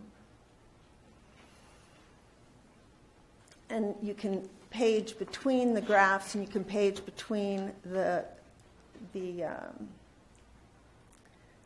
wells and the data. So these are just for nested wells that you have this nested one. But you can also add other wells if you wanted onto this, whichever one is in the database. But I wanted to pull those up just so you were aware that the website has been, there have been some additions of the data to keep the data up, and also quite a few new well logs that we got from Eastern Kern County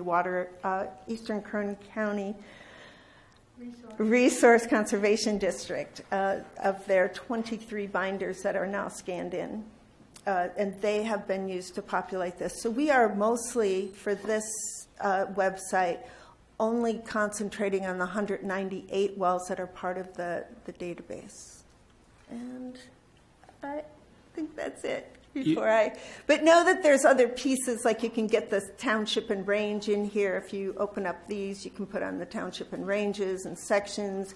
You can get watershed boundaries. You can change the map type down here if you want a different background map to just look at things. But I encourage you to interact with the data and see where water levels are declining a foot a year, where some are declining 2 to 2.5 feet a year, where some are declining, are going up.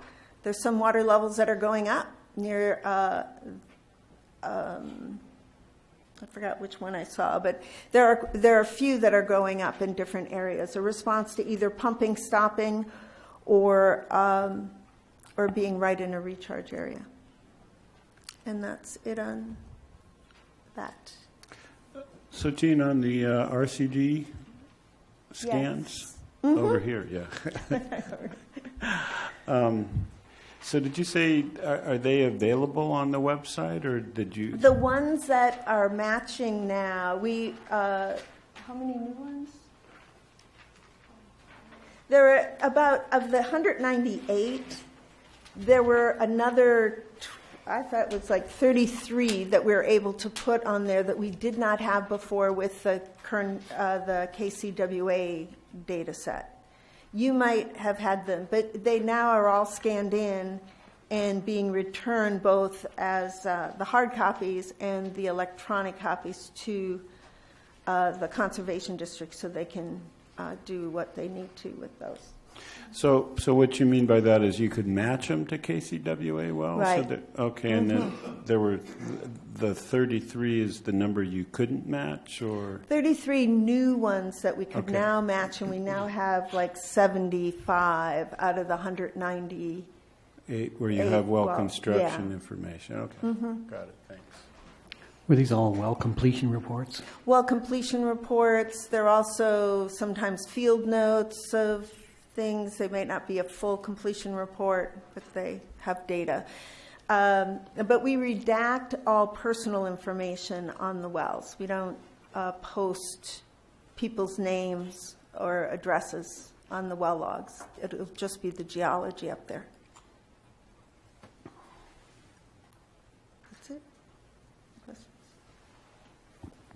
Okay, thank you for showing that. And this is available for everyone. Everybody, it's been available for the last year. And is there a link directly on the IWV GA website? I don't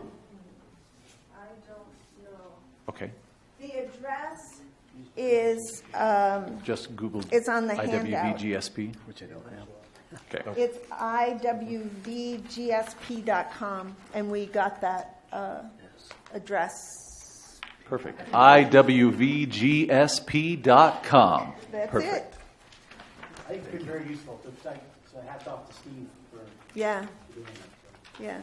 And the library becomes really useful whenever you're looking for Kunkel and Chase. You just like pull it up from there, and it's there, and you just close it there. You don't have to download everything.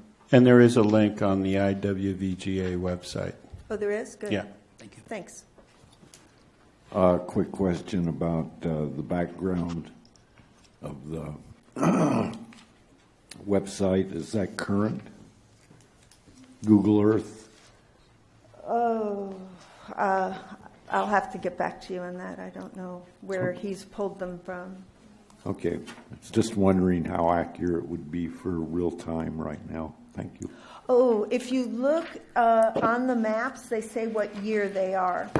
So some are from 2010. See, there's some historical ones. I mean, they come over time. Most of them are recent, but they go over time. So you could pick, I think the most recent one is 2016. From so what they I've know. seen, there is some July 2017 data all around Indian Wells Valley. That's the ortho aerial photo update. Okay, So there's some pretty good stuff out there for this valley. good. Okay, thank you. Are you concerned, Earl, about the accuracy of what's displayed there? Yeah. Well, you do realize that the military offsets are always present. You do realize that, right? The coordinates that you get from Google Earth have unknown offsets built into them so that the bad guys can't target your well. But the Navy can. That was a joke, right? Yes. Okay, good. Back to you, Gene. Or Jeff, how about we switch to you now? That was the end of I think 3B. Gene's had enough on that. Public comment? Yeah, should take a break. Yes, thank you, Tim. Public comments. We'll give you this opportunity here.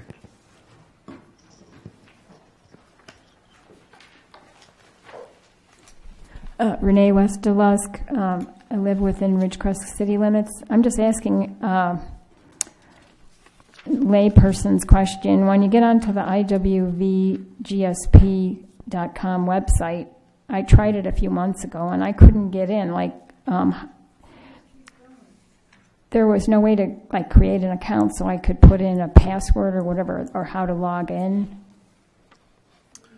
What is Do you have to create an account and have a password to log into it? Because I couldn't log in. It's generic. It's There are built no in, yeah. passwords. It says public, and then there'll be some dots. Okay. Don't change anything, just say log in, and it defaults you in. Just click on it, yeah. You were trying to make it more complicated. Oh, I thought I had to create an account and all No, that. we don't require any accounts.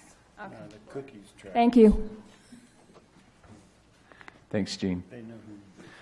Okay, no other comments? We'll go back over to Jeff and thrust 3C at you. You got a comment. Judy We have another Decker. public comment. Go ahead, Judy. I would like to thank Jean Moran and Jeff Helsley and all the other people at Stetson for all the hard work they have done all these months without being paid. Hopefully that'll be rectified. And we want to thank everybody for all their help. Gene, do you have a comment for that? Thank you, Judy. All right, Jeff, back at you. Okay, so we're on to 3CI. There it is. We wanted to review the historical pumping data that we've had available for the modeling that we've been doing. We've used that available data in the model runs, and we've had to make some assumptions where we didn't have all the data that we might have wanted to have. When I presented the results of the last three modeling runs at the last TAC meeting, there were comments that it didn't appear that we were using all of the data that was available. And I wanted to go through that data and those assumptions.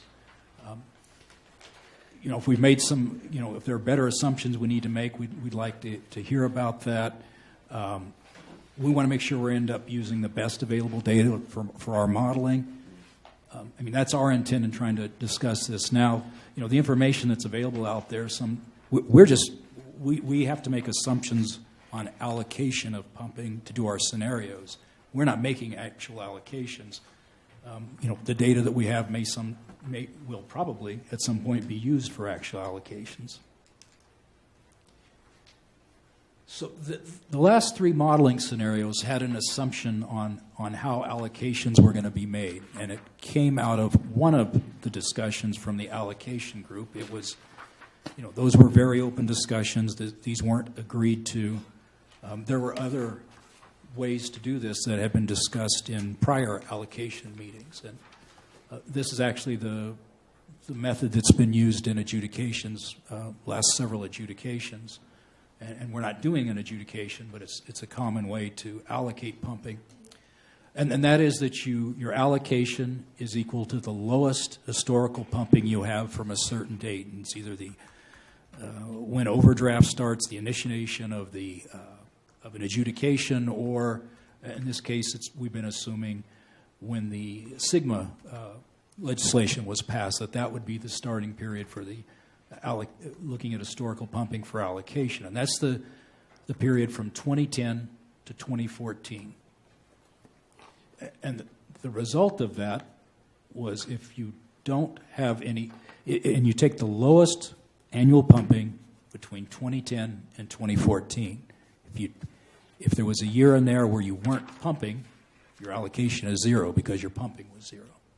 And that's what led to some of the, I think, confusion. Is we had some data on some years of pumping, but we didn't have all of the data, and in some cases we assumed that one of the lowest years was zero, since there was no continuous data there.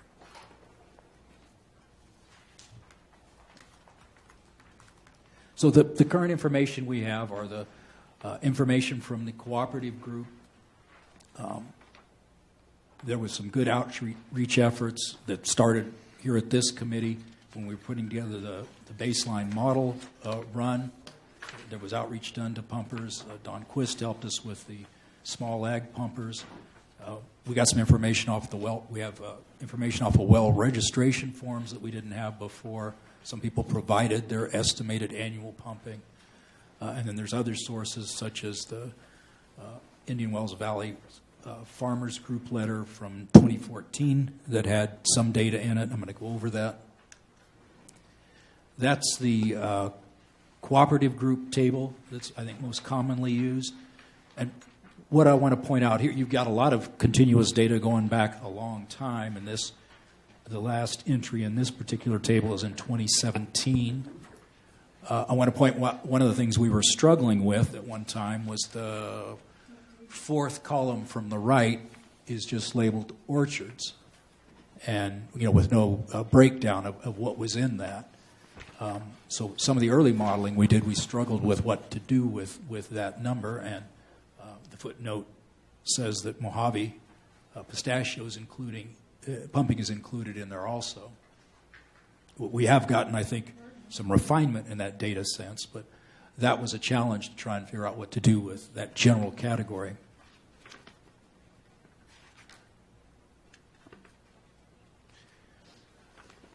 So when we put out the outreach effort for baseline pumping, I want to point out that the small ag portion of that, we've got a lot more detail associated with some of the small ag outfits and their estimated pumping for 2020 than we had when we were just using the cooperative group information. Now, that doesn't give us historical information. That doesn't give us the 2010 to 2014, but it gives us some idea of who was out there, who might be contained in what the cooperative group table had as generic orchard pumping. So we at least had more information to work with when we were trying to understand what was going on. And then this is the Farmers Group letter from 2014. As we pointed out, the last TAC, it had information in about planted acres, current planted acres as of 2013, the build-out acreage, the estimated water use in 2013, and then the water use at maturity.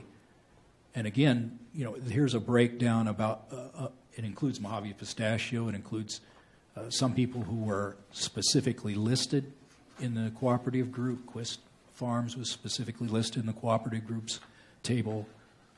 Simmons alfalfa was specifically there. But some of the rest of these were under that heading of, or general heading of orchards. So, here again was some more breakdown.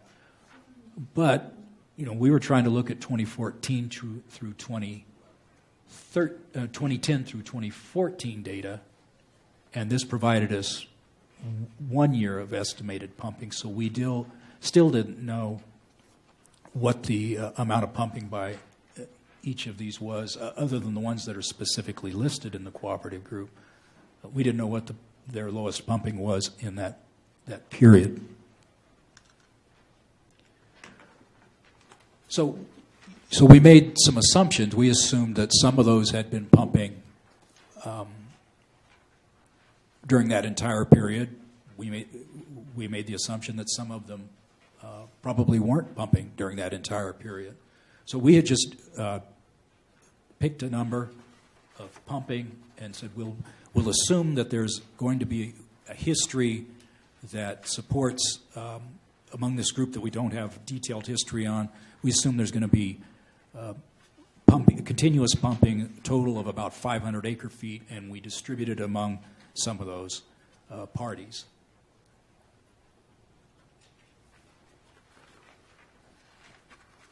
Now that assumption, could impact the results of our modeling because we've been able to get more detail. I think we've narrowed down some of the uncertainties in some of the places where we had a lack of data. So I don't think the results on the modeling are significant. I know when people looked at the allocations, and that's, when an individual looks at what's shown as their potential allocation, that's a significant issue. But those certainly weren't intended to be the legal allocations. Those were for the purposes of modeling, trying to make some assumptions to see the impact on the groundwater levels. Looking back at that discussion and getting this put together, we wanted to ask again that if there is any additional information out there, that people get that to us so that when we do our next modeling run, we have even better information if there's anything available. Jeff, can I ask a quick question? So how is that going to be done? Because, you've requested it. It's been requested before. Is there is this a policy kind of thing, to get the word out? How do we get that additional information? Because we've kind of gone through this once before. You got most of it, or you got some of it back. But how do you improve on that? I mean, it's like a communication thing, isn't it? I mean, how do you get the word out, I guess, it's because we want to improve that data set on getting. I agree. Yeah, frankly, Eddie, we hadn't planned any more than doing this here today, right? Simply because of the time. But we had thought that there was so much discussion on it last time. We presented some, and there was a lot of comment that it didn't look like we were using everything. We thought maybe that had heightened the interest in the subject. Right. So that's why we want to take the opportunity to put it out there again. If people are seeing, how it's being used now, right, and there was some heightened concern about it, we wanted to put out the request. But we haven't planned on, at this point, doing anything more than that. Now, when we get into, if and when we get into real legal allocations, there will be a process that has to be followed for that. I mean, I don't know what others think, but it seems like if the request comes through in a similar manner as it was last time, we've kind of presented, I think, the best we can. But how do we get the word out to get more data to you? I mean, you've asked us, but I mean, we have to kind of. It seems like a policy thing to me. But does anybody else have any comments on that? Or the question of how to communicate with, in this case, we're talking about the small ag community. If people don't really want to respond, I think everybody in the small ag community is fully aware of the request and the need for that, for higher accuracy numbers than one can just come up with. You know, you can look at the UC Davis crop production requirements and you can scale it to here. If you look in Gus Yates' writings, the Todd Report, that's where he started and, you know, talked with many of the existing farmers and got numbers that were appropriate, and you can apply those here and you'll have better numbers than I think what you've got in your chart right now. Yeah, I guess I kind of feel for the small ag, but if we don't reach out to them and let them know. Well, I think we all do. You know, the people that have put a lot of hard work into an enterprise are, I think, worthy of our respect, but at the same time, we're all, you know, struggling with trying to understand what our water use really has been and what it ultimately has to be. So more accurate numbers, especially from those that are pumping the most water, are, you know, the ag community and the industrial community has already pretty well responded. But it takes a certain amount of water to do 10 acres of whatever the crop is. And the thing about this valley, though, is depending on where you are, the water quality isn't all that great. And you have to control your soil salt content very carefully, or you will end up out of business. So there's extra water that goes on, and then our evaporation rate here is higher because we're drier and hot. So the Central Valley numbers are not in themselves totally accurate. Yeah, I just think if it's not something more concrete, we're probably not going to get much back. But, you know, that's just my thought. You know. Well, and I think there's a lot to that. We just thought we should ask. No, I think it's great. Yeah. And you know, to try and give some people some idea. Did you want to comment? Yeah, just back to uncertainty. So this is just, again, it would be covered in the modeling report under the label of uncertainty. And that just adds to the uncertainty in the results, right? And I think it's supposed to be quantitative, but we can also use it qualitatively. Well, it's going to have to be, yeah, I mean, and again, it's relatively a small amount of water, so how sensitive is it anyway, really? Probably not that sensitive. But. Yeah, that was my point. I think we know enough. In fact, just follow the Todd report. That's my recommendation. Well, with respect to that small ag line item, you've got estimated recent pumping, 2016 pumping, but then you've got 3 columns of zeros, which is what I think sets the alarm bells off for the small ag community. Given what do you mean? I'm not going to have any allocation, or I'm not going to be able to pump in 2020, 2040, 2060? Would it be fair to either take the 732 or the 1260 and just make that assumption that the recent pumping or the 2016 pumping continues? Because I think perhaps those zeros are raising people's hackles. Make the assumption that they pumped those quantities 2010 through 2014. Yes. That was an alternative. Yeah, why not do it? And I think if you look at it, it'll be pretty close to the Todd report. I don't think there's a conflict. That's good feedback. And since we put out a request for any additional information, we're just going to briefly discuss what type of information would be helpful. I'm not sure what's happened in the registration process, but I think a new name has popped up for a farm that we don't have data on, or we didn't know about. Maybe it's just the topic. There's a farm we didn't know about that's popped up recently. So if anybody knows of anything else that's not in the list we just went through, we'd like to know about that. You know, ideally, we'd like to get, you know, metered, measured pumping going back to 2005. Because I mentioned in the last 3 modeling runs, we used an allocation based on a 2010 to 2014.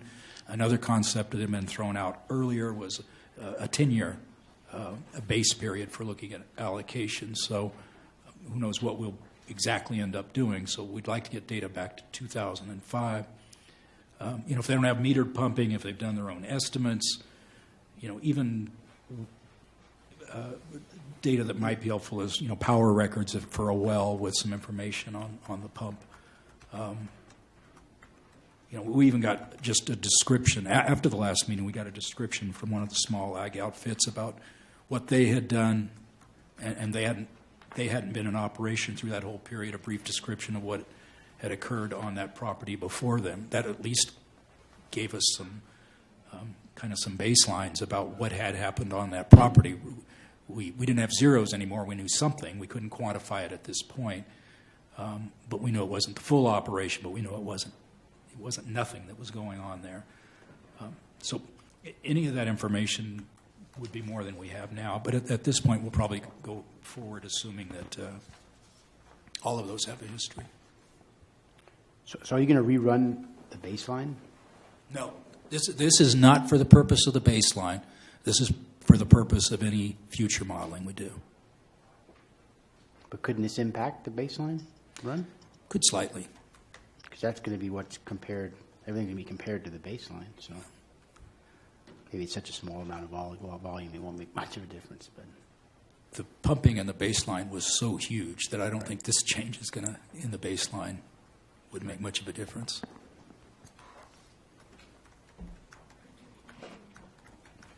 Hold on just a second. I You don't ready know for if- us to? That was all I had. I'm ready for questions. Okay. Committee members, do you have any comments or questions? So, thank you. I'm reminded of the Navy's input last week when Captain our NAS captain sent out a letter last week. I've forgotten his name. Captain Dale, no disrespect. And he included in there, for GSP purposes, a number of 2,000 some odd acre feet. And I inquired with them, with Matt Boggs in particular, who helped draft some of that attached technical publication that was with that presentation, that indeed only reflected the industrial needs on center, what left of landscaping that they have, not the golf course, and the military, municipal, the families living on base, their municipal water needs. It did not reflect the technical workforce which is scattered around the valley, who may be domestic well owners or perhaps on the IWV WD system. But the TP that was included, that Matt Boggs drafted for the department, does show an estimating factor that takes into that workforce if it were needed to be used in discussions about Federal Reserve water rights. And I think the number they had was on the order of about 5,400? 5,500. 5,500 acre feet. They're specific that is not, they're saying that's not their federally reserved right. That's potential, looking back, well, I won't characterize it, but they do make that point. I'm still digesting that. That was a very interesting document. Yeah, it was a little bit of confusion there for me as well. I guess my point is, and I hate to go through that diatribe, you guys probably already had this discussion in earlier meetings that I've not been party to. But how are we, knowing that that's a mission essential workforce adjunct to the 2,000 acre feet that he's given here as a GSP input, how are we accounting for that workforce need in our, or how do we plan to account for that workforce need as we move forward in these discussions? One of the things that we've done is we've used that 2,041 acre feet as what the Navy wants us to assume they're pumping when we're doing our modeling runs for the GSP. That's all we use that number for. Where we have addressed that issue to the degree we have is when we've made some of our assumptions on allocations to look at how to reduce pumping in the future. We have scenarios where we've assumed that 86% of the municipal pumping by the Water District, Inyo-Kern Community Service District, and the mutuals represents the workforce or the related population that's needed to support the base. We've actually called that, a theoretical extension of the Federal Reserve rights in an allocation process. And that's what we've done for the purpose of modeling. That's not, certainly going back to the allocation group, that's not agreed to by them. But we've just done it by the modeling to see how it impacts the results. Thank you. Another comment here.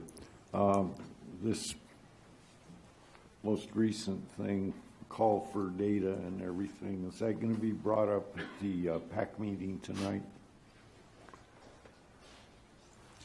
We don't have that on their agenda for tonight. Okay. I have noticed that the Daily Independent had front page news about this meeting in their Wednesday edition, and I don't think I see anybody here that's new. So hopefully they're watching on the internet. Need more data, folks. I have a comment. Jeff, you're trying to clarify, claiming or stating that the 2,000 acre feet from the Navy they had indicated was not their Federal Reserve right, but that 5,500 is probably closer to what a court of law would actually agree to. Closer, but I'm pretty certain they stated that was not. They were not claiming that was their federally reserved right. Yes, let me clarify. Which I took to mean they're not restricting themselves to that. Well, the only way a Federal Reserve right is established is through adjudication, and the letter even states that. So until such a time as we have actually this whole affair before a court, those allocations they remain they remain in human hands, namely ourselves. That's exactly right.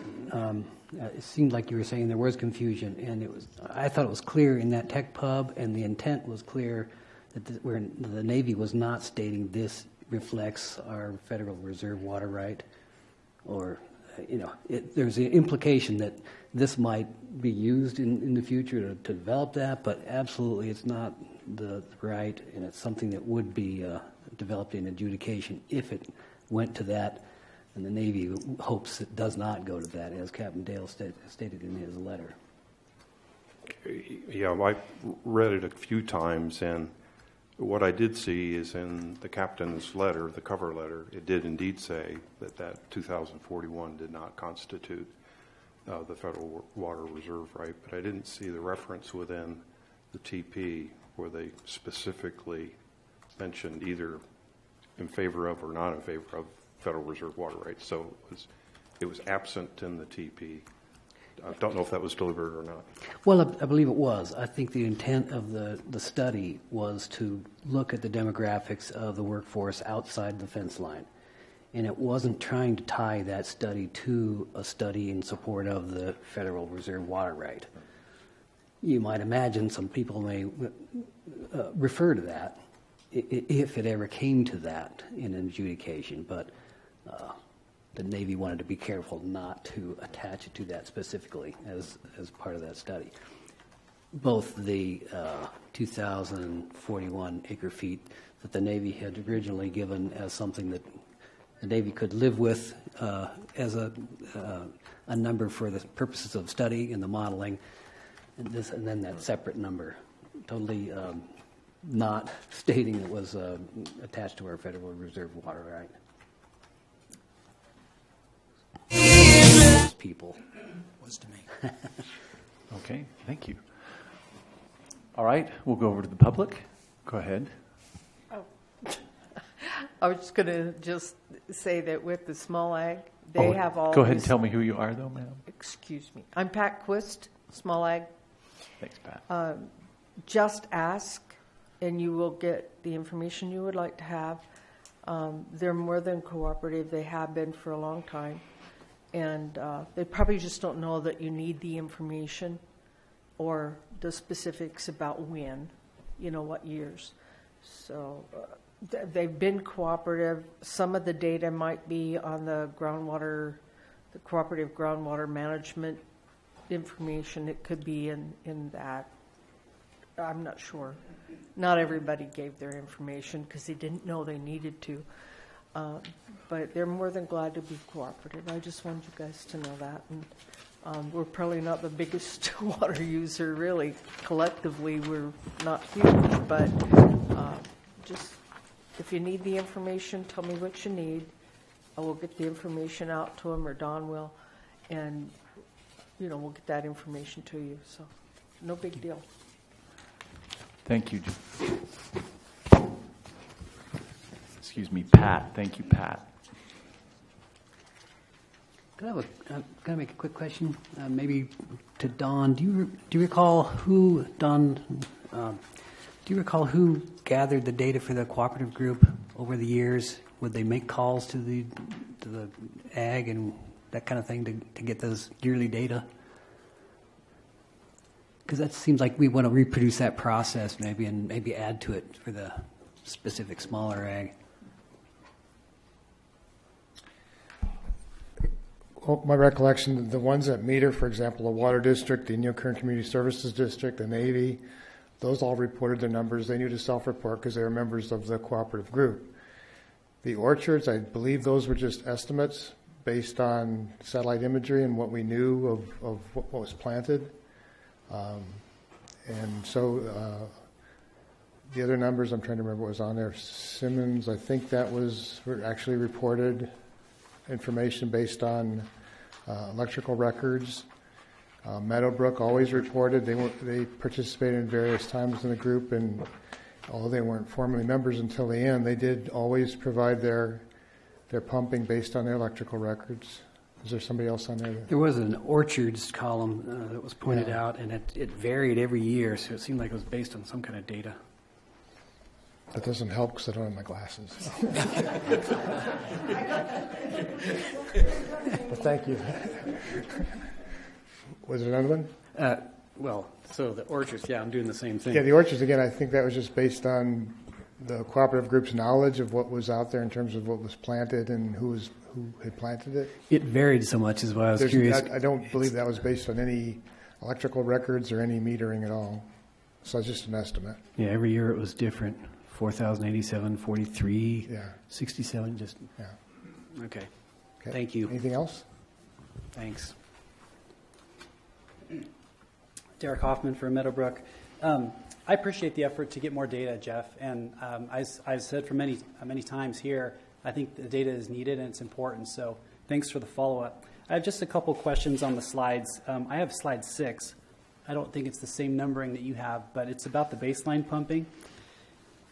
Thank you. My question is, for the historic pumping, because that's what you're asking for. You're really looking for pumping going backwards in time.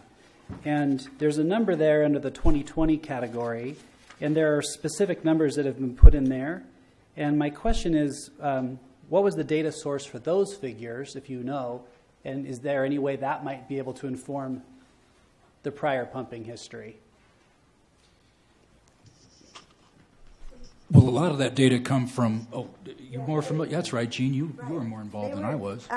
This was an outreach, actually, to Don Quist, telling him that was needed when this was last fall.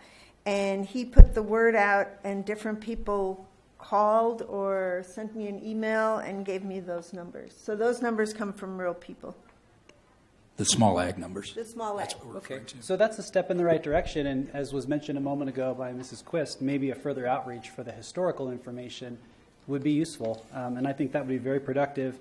I only count 10 names there, and so the question is, have you called them recently and asked for it? Have you written to them? I'd suggest you have, if you do, if you haven't. My next question is, are there new names that have shown up on well registrations that aren't listed here that you would also add to the list? There may be. I'm sorry, I did look at that with Heather, and I've forgotten if she showed me that there was one or two new names or not. And I know some of those may be voluntary de minimis pumpers, but I think the goal for that currently was non-de minimis producers. That's and correct. So that would be another group that if you've got their registration form, obviously reach out to them as well and ask for their historical pumping information. And then my other question is, there's been a slide that's been put up numerous times at the board meeting reporting on the well registration status. And it's been reported that there's been, I think, 25 or 26 identified potential non-de minimis pumpers who are not registered. And so my question is, as you're looking at shoring up your data, there's been a lot of discussion today about small ag, but my question is, are there any non-de minimis, non-agricultural producers that you've identified? And if so, have you reached out to them to ask for their historical data? I don't know the answer to that question. Okay. Again, I don't. You're right. They may be non-de minimis. We don't think they're significant pumpers, but that is something that's still being looked at. Okay. They are not non-de-minimis. If we have some that we believe are non-de-minimis, we are still looking into that. Great. And I'm saying add them to your list of follow-up to reach out and contact if you're asking for historical data. And perhaps we have a new TAC member whose name card indicates that he represents business interests. Maybe that would be a good task for you, Mr. Boyd, to reach out to those folks who've been identified as non-de minimis, non-agricultural producers and help facilitate the data gathering for their historical pumping. Next question is on page 7. It's the next slide. It's represented in the agenda packet, thanks, Jeff, that this was a letter from March 2014. But could you just confirm that there's annotations on that were not on that original letter? That's correct, Eric. Somebody has handwritten some notes in there that were not part of the original letter. Okay, because I think that's important to state. As far as Meadowbrook, I saw Meadowbrook's name on there, and I don't believe they were on that letter. And so that information has been written in there by somebody else. I thank you, Derek. I should have pointed that out. I Sure. did not have a clean copy of that. Somebody was okay. kind enough to provide me a copy at one time. Thanks for confirming that. And then I think you've answered my last question, which was regarding the time frames. So I would suggest, as Eddie was kind of mentioning a moment ago, it doesn't seem like it would take much to do some further outreach to these listed names. And I think it would benefit the modeling process. Even if the quantitative amount of pumping isn't significant, you don't know until you find out. And I think if all it takes is a few emails, maybe some follow-up, or even knocking on the door, if you can, of 10 or 12 people, that might be something that could be done through your new TAC representative and others. Thank you. Thank you. Adam, I have a really quick point here. For those of you who have a copy of the chart that's on page 5, that's the cooperative chart. If you look in the lower right hand, there's a sum total of the water pumped, and it's 1.08 million. That's my 1.1 million acre feet that I talked about earlier. And I referenced that it came from this collection of data. Your eyes can kind of go a little funny when you look at all of these numbers, but that's the number that sums up the whole deal.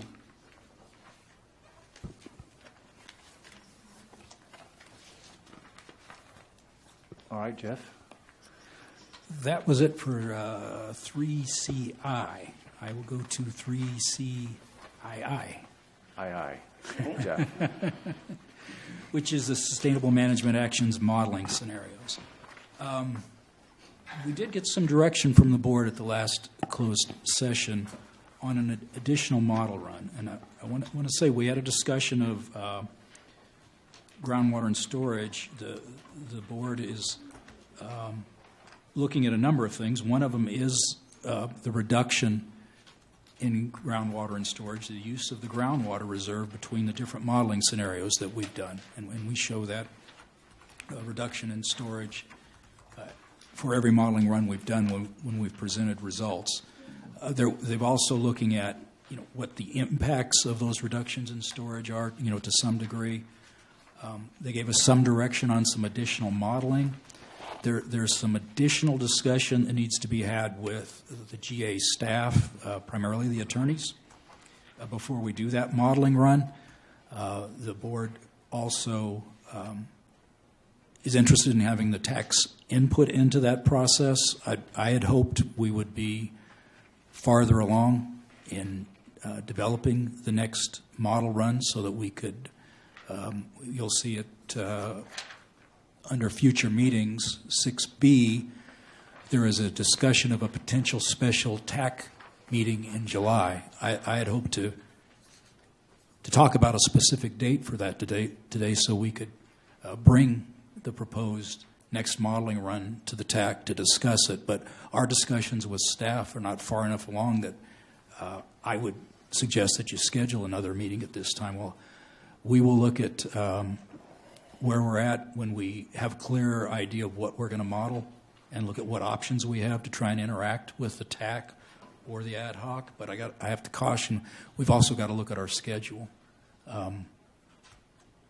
We have not produced, well, I'm jumping ahead to the GSP report update, but we haven't produced a revised schedule because we don't know when we're going to end this process we're in now of the modeling.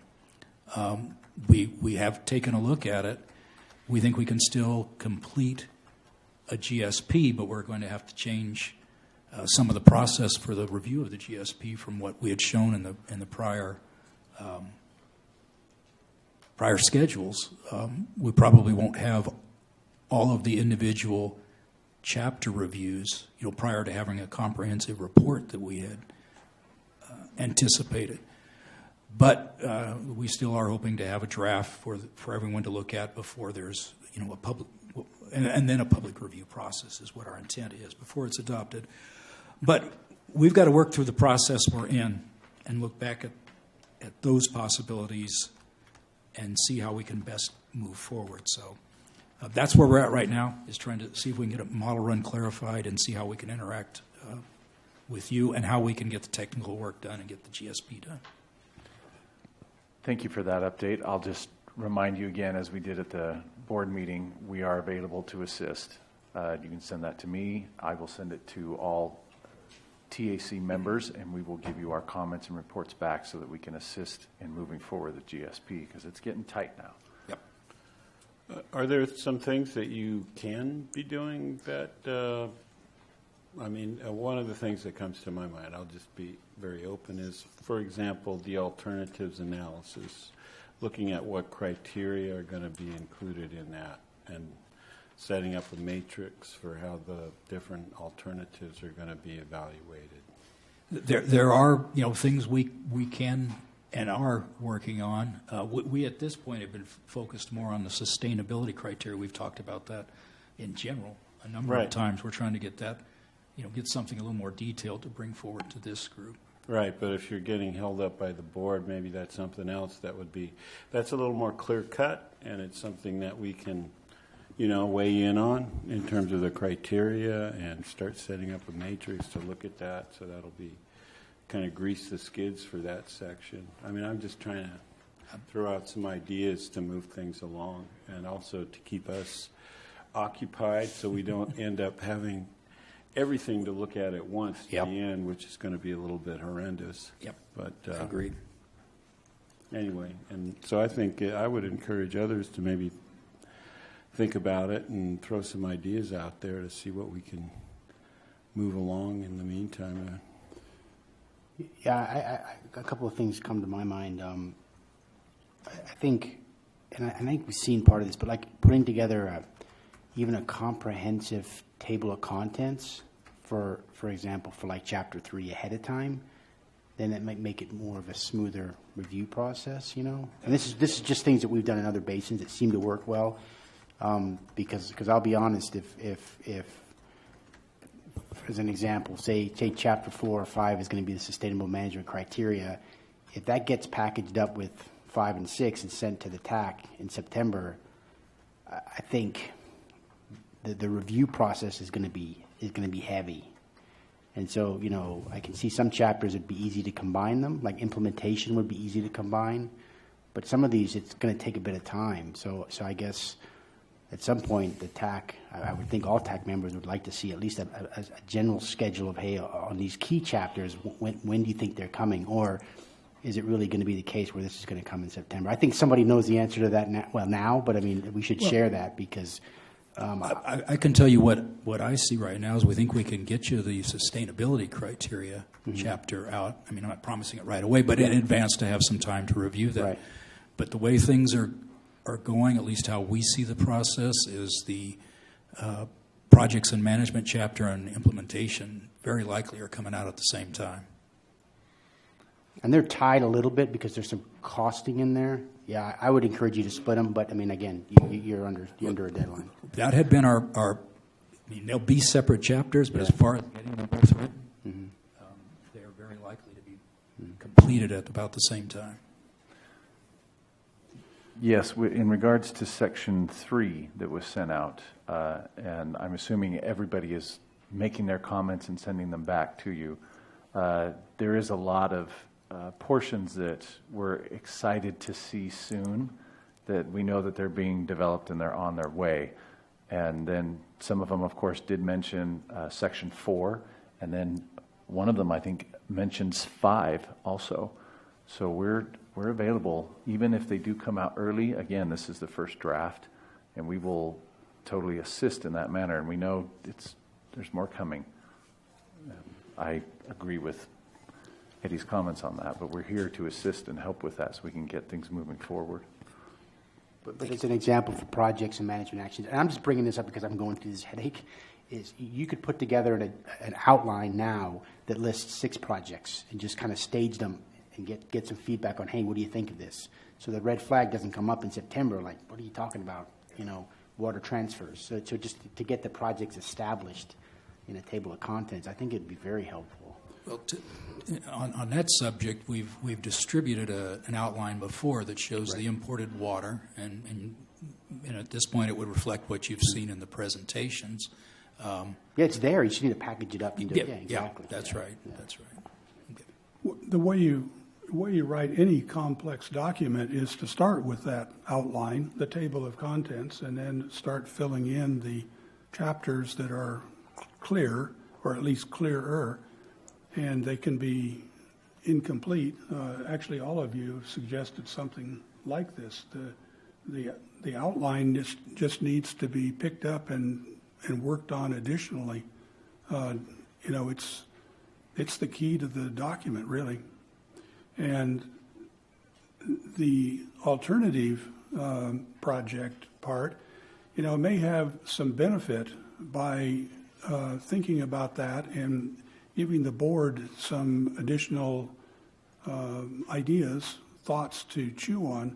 Our alternatives are going to be fairly limited in a way too, and it puts the whole thing in a slightly different perspective to have that part written down, at least at some level. Just an observation. Do we have a completed outline set up for all of our GSP? Because we have seen the introduction set, and then we've prepared, distributed an outline of the whole document, and we continue to add more detail to that, and it probably still needs more detail, and we are picking up the sections we can and writing them right now. So it's we're not stopped from working on this. It's just getting some of the key parts completed do depend on our modeling and some of our continued discussions to really get them out. But it is moving forward. Well, when you get it to the point that, it's reasonably complete from your point of view, I think it would be, a good piece of advice to send it on for further review, even though it's not the complete document. Yeah, we agree with that. I mean, we've sent out Section 3, but it clearly didn't have all of the pieces in it. But we thought there was enough there for you to engage in, not waste your time, and give us meaningful feedback. So we are trying to follow that. All right. Any other comments from committee members? Okay. At this point, I think we can move on to D. That was D. Excuse me, that was D. We did both. That's complete, so I will offer the public one more opportunity for any comments or questions you have on this item before we move on to item number 4. Okay, thank you. We will go ahead and turn the time over for item number 4, this special presentation from the Brackish Groundwater Project. And Wade, I'm going to turn this over to you.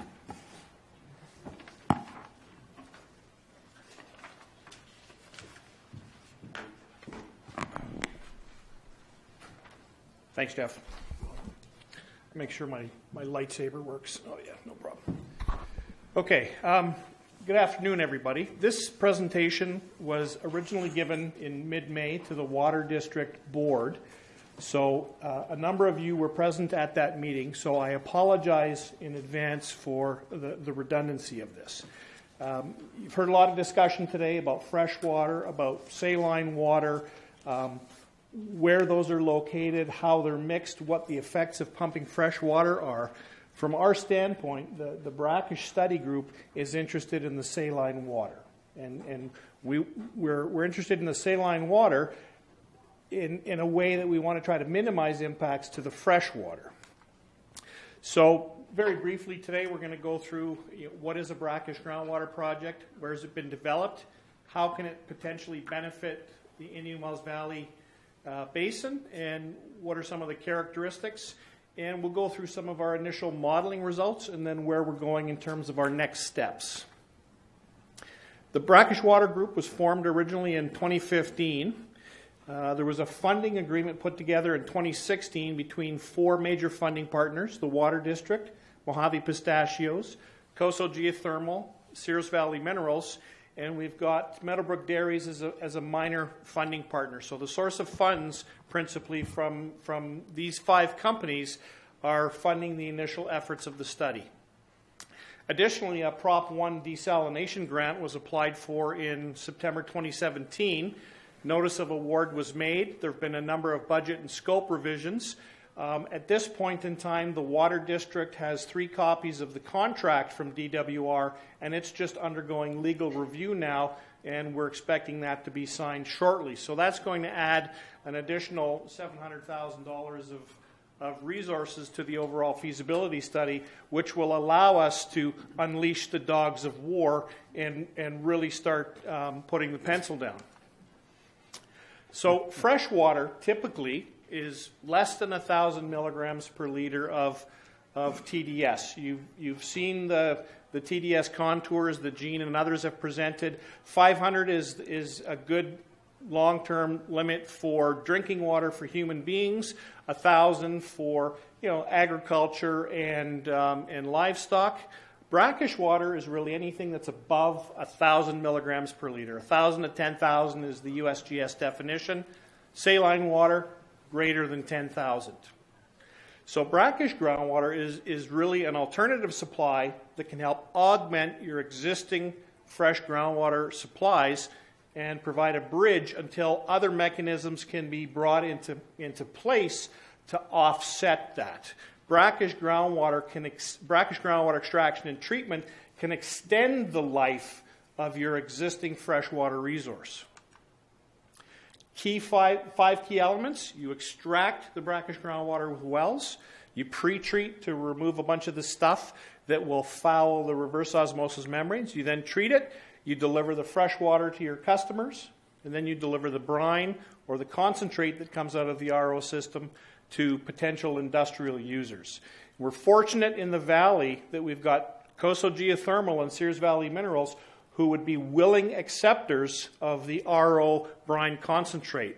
Disposing of brine, in some cases, in inland projects, can add as much as double or triple the cost of the project just because you effectively have to evaporate that stuff down to salt crystals.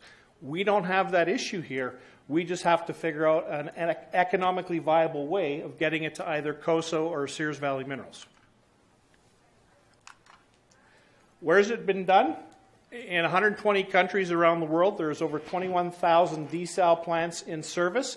Over 50% of those deal with brackish water. In California, there are a number of projects that are underway, mostly in the coastal communities, but also in some of the inland communities. There's a number of existing facilities, there's some planned facilities, and there's a number that are under construction. Within Kern County itself, there's 4 projects that are in various stages of planning and execution. The Buena Vista Water Storage District, the WDWA project in Kern County, the Semi-Tropic Water Storage District, and of course the Indian Wells Valley Water District. So how can it help the valley? It can be a bridge and a buffer to help folks achieve sustainability over time. Brackish water is not a resource that is meant to be developed and continue to be used for 100 years or 200 years. This is a solution that would have a project life of 30 to 40 years as other options are brought on board in terms of imported water, recycled water, direct potable reuse, indirect potable reuse, groundwater recharge, and so on. It will help diversify local supplies in that it can augment your existing supplies, and you can mitigate the migration of brackish groundwater into areas of fresh groundwater, and you can also use it as a local emergency supply in the event of. Will help improve reliability overall in terms of it becomes a portfolio or part of your portfolio of multiple sources of water that can help the basin achieve its objectives. And the RO concentrate, the brine, the salty water, salty reject water, is a resource for local beneficial use. As noted, Coastal Geothermal and Sears Valley have both raised their hands as wanting to accept that brine. Now, the characteristics of a suitable extraction location, and people were talking about this today in terms of where the fresh water is, where the salt water is, what are the impacts of pumping, how are you going to affect the resources. So there's a couple of key criteria that we're trying to satisfy in determining an ideal location for brackish extraction. We want to be completed in a sand layer that's going to give up a decent amount of water over the longer term. We want to try to find brackish water where the concentrations are 1,000 or higher, up to 4,000. We want to be as far away from the existing freshwater production wells that we can, and we want to be in an area where the impacts to those freshwater resources caused by vertical transport or lateral transport are minimized, and in an area where we can minimize subsidence. One of the other things that's not written on here is that our mandate is to stay outside of the fence line of the base. We are focused on brackish water outside of the Naval Air Weapons Station. Now, you saw these figures earlier today, and there was some discussion in terms of how much freshwater resource is available, how much of that is salt, are the volume estimates from Kunkel and Chase and the USBR, do they include that salt water, or is that just the freshwater resources? So, in the simplest of terms, the blue is truly the fresh water. That's water that's less than 500 milligrams per liter. Those green areas, that's water that's between 500 and 1,000. So if you can imagine stacking these 3 layers on top of each other and then connecting the sides of the green and the blues, you'd end up with a funny-looking blob of blue and green water that would represent your freshwater volume. The remaining water, the yellow stuff and the red stuff, that's the brackish and the saline water. Now you can see that the Naval Air Weapons Station covers a significant chunk of the basin, and they've got a really great brackish and saline water resource that we'd love to tap into. That's not our mandate as part of this study. We're staying outside of the fence line. Yes, they got a lot of great stuff in there, but for now, our marching orders are to stay outside of that and try to figure out the best possible area to develop that brackish resource. Again, trying to satisfy those constraints and staying outside of the fence line of the base. This is a cross-section from the DRI model, and you can see on the right-hand side here, it basically extends from, boy, too much caffeine today with the shaking. It extends from the top here, and then it hockey sticks off to the southwest in that area. And you can see basically the DRI model layers that have been output along that cross-section. What's been superimposed by DRI are TDS concentrations measured at various locations in and about that cross-section. And then we've just sort of superimposed the 500 milligram vertical contour and the 1,000 milligram per liter vertical contour just on the basis of that available data. This is not an exact science, but you can see some of the saline water that folks were talking about in the Brown Road area, how that stuff is, that stuff's getting up fairly close to the surface and potentially impacting the freshwater resources in that area.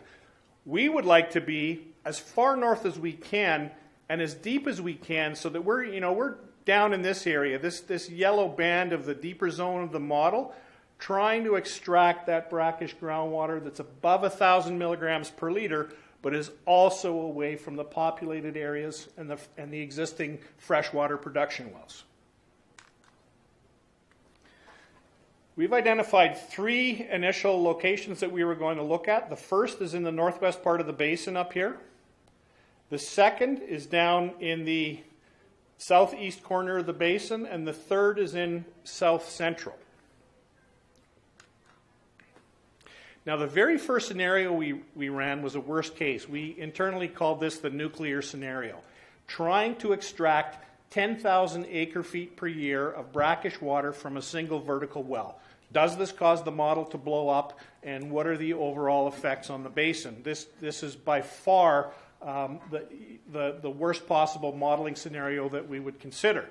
So we have got 10,000 acre-feet of pumping from a brackish well. The working assumption is that 80% of that water, when treated, will become fresh water, 8,000 acre-feet per year, and 20% of that will become brine, which will go to either COSO or Sears Valley. And I'm going to talk a little bit more about the 8,000 in a bit. So we're located in Pearsonville, Inyo County. We had a well screen from 750 to 1,500. Because we're extracting brackish water and we're treating it to make fresh water, we can offset or reduce freshwater pumping from the existing production wells.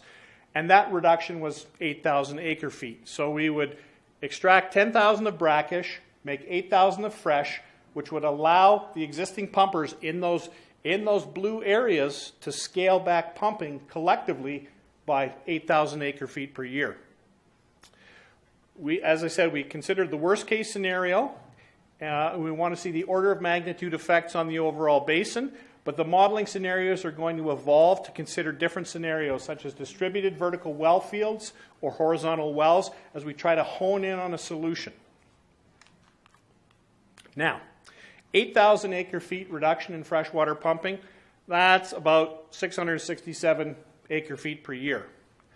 We assigned initial reductions of 125 acre-feet to the Water District, to Sears Valley Minerals, to Meadowbrook Dairies, to Mojave, and to Small Ag, and then an initial 42 acre-feet to the City of Ridgecrest and Kern County, bringing our total up to 667 acre-feet per year. That 667 acre-feet of freshwater reduction is offset by an equivalent amount of treated brackish water. In the fall and winter months, a number of the agricultural producers, Mojave, Small Ag, and the others, they use less fresh groundwater. So these pumpers would have an excess treated brackish water allocation that would then be distributed to the other water users who either continue to pump through the fall and the winter months or just inherently use more water year-round. The net goal of this was to try to use up all of that 667 acre-feet of water in a manner that didn't result in anybody having an over-allocation or an under-allocation. Now, the very first scenario we see on the... I'm trying to read a little bit here. Eddie, the specularity off of the top of your melon is blinding me. Drawdown shown in the shallow layer of the model. Obviously, we've got extreme drawdown in the vicinity of the well, as expected. This is the nuclear option. 10,000 acre-feet from a single well with a 750-foot screen. Absolutely huge drawdown. Relative, however, to the baseline, we're seeing that we're seeing that drawdown is actually being offset towards the north, whereas you can see on the left-hand side for the baseline scenario how the drawdown equates in the year 27 and how that will pull back. Obviously, we're having a significant impact in that area. This scenario, a single well, 10,000 acre feet, not feasible. But it tells us that the model doesn't blow up, and that with some tweaking and adjustments, you may be able to get a smaller volume of water with some different well configurations where you're not seeing that level of impact in the immediate vicinity of the well. Now, when changes from the baseline are examined, the freshwater drawdown in the majority of the basin is reduced in this area by 0 to 20 feet. That's really the zero change line right there. And what that means is that prolongs the life of the freshwater resource in that area, where those blue contours are. Yes, we're seeing a significant impact up there, but we're mitigating or we're extending the life of that freshwater blue resource in the current pumping areas.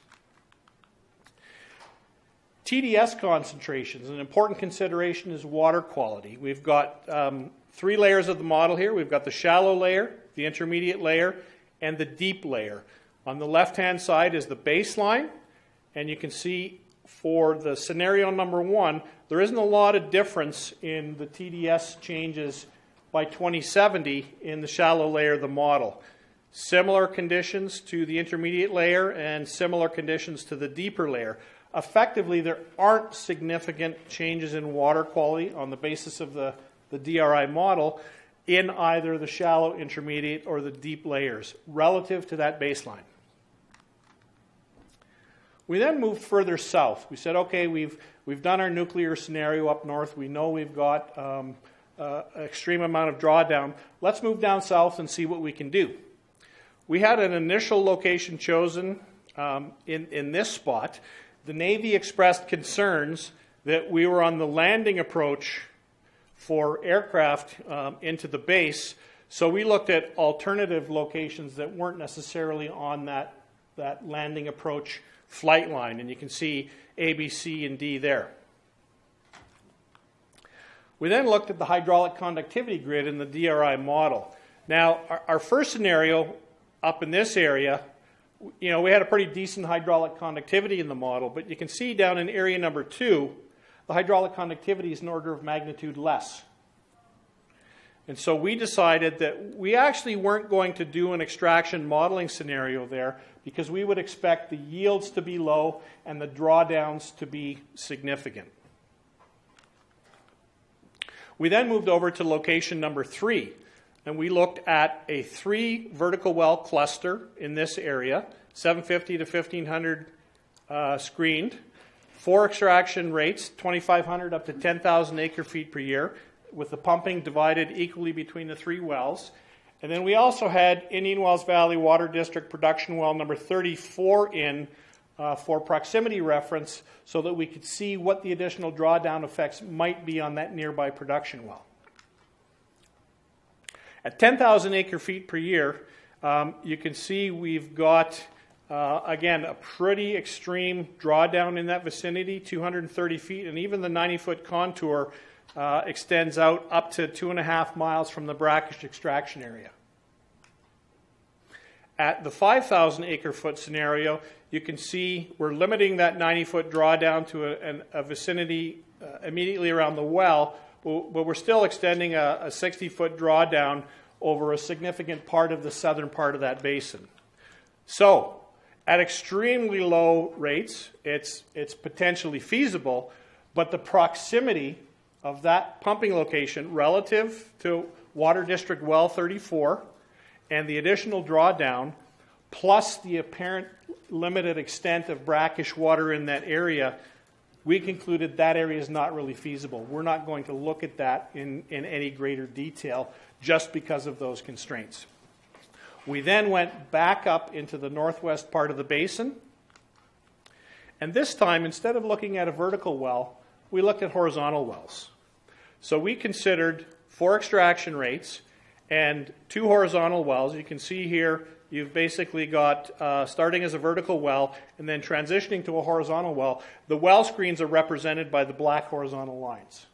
And so we wanted to see what the modeling effect would be if we had horizontal wells. Are we seeing a significant change in drawdown or potential impacts? So still a fairly significant drawdown, 361 feet with those horizontal wells there. Relative to the baseline, that 60-foot contour that you see on the left-hand side is pulled back significantly. So you're not seeing as much drawdown in the main pumping areas, but you're still seeing a fair amount of drawdown up in your pumping center. Now what we're seeing here is that there is a fault that runs through here, and we're also fairly close to the western boundary of the basin. So we're starting to see edge effects where these drawdown contours are amplified because you're trying to extract that volume of water within a fairly narrow area. So our next steps are to move those horizontal wells further south so that we're further away from the fault line and further away from the western boundary of the basin, and continue to look at an extraction scenario that might give us a reasonable amount of drawdown and a reasonable amount of brackish water that could then be treated, distributed, and used as part of the portfolio of water for the basin. So this is currently where we're at in planning the pumping file for the next modeling scenario by moving it further south. As we get additional details and as we try to hone in on a volume, a location, and a solution, we're going to come back to the folks on the TAC and the Water District Board and others and bring forward that information. So with that, I'd be happy to answer any questions you have in terms of our current status.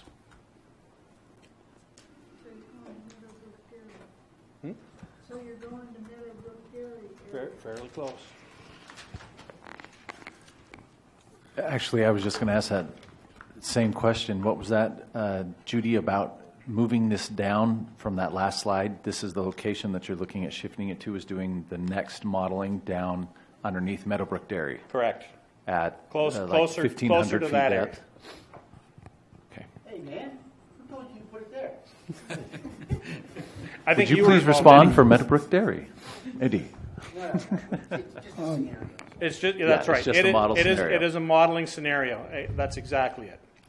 Will you be using just one well again, or will you be looking at maybe 2 or more wells to see the impact it will have at that depth? We'll be looking at 2 horizontal wells, either both operating together or in single configuration, either the western well and the southeastern well. Okay, that's those 2 up there on the top, then Yeah. flipped and twisted down there in the. Sorry. Okay. I had a question. Clearly, it's at rural areas, but obviously there are some domestic wells in that location. Have you given any thought yet, assuming there be a similar drawdown impact, massive drawdown? Yeah. Have you given any thought to how you might mitigate effects to those rural properties? Yeah, this relates to the shallow well impact analysis that Gene's group has done on the baseline scenario.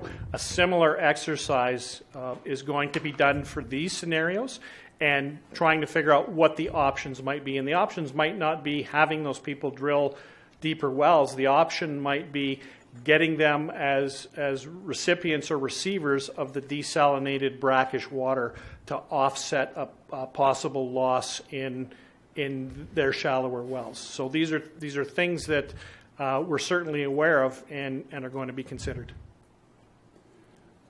I think Don had his hand up. Yeah, I have some questions and comments too. The process of, I'll say, solving the shallow well failures that would result from this project, or maybe the not so shallow wells with the higher rates of drawdown that you're projecting,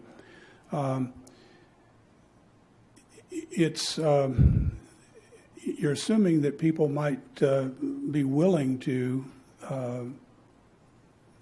accept the desal water, but you can't force them to do that. And in the process of drying out their well, I'm not an attorney, but this looks distinctly like a taking.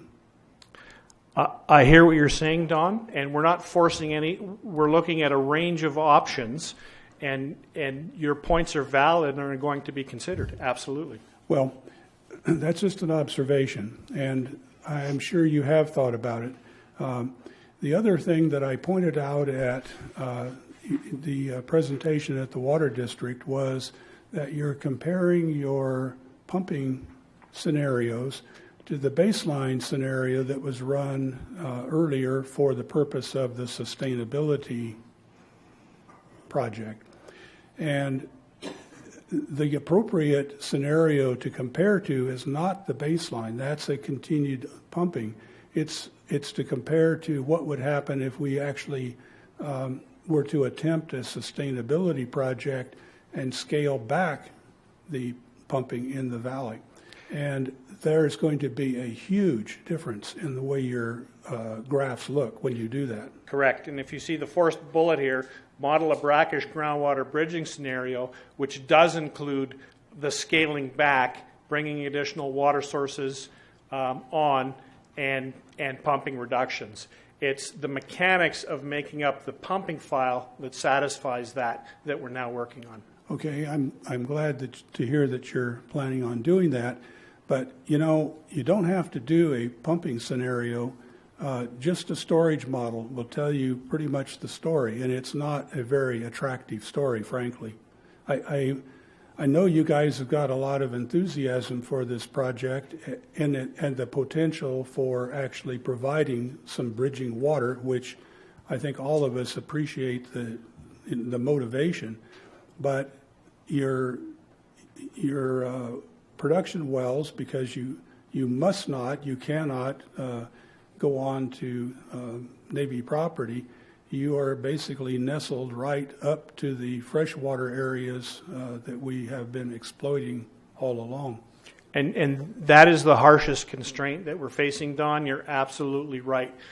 We would love to get access to the brackish water beneath the base, but currently that is not part of our mandate. And we understand that the further south we get, the less feasible this may become in terms of the overall impacts. And so it's that struggle and that balance that we're trying to work out.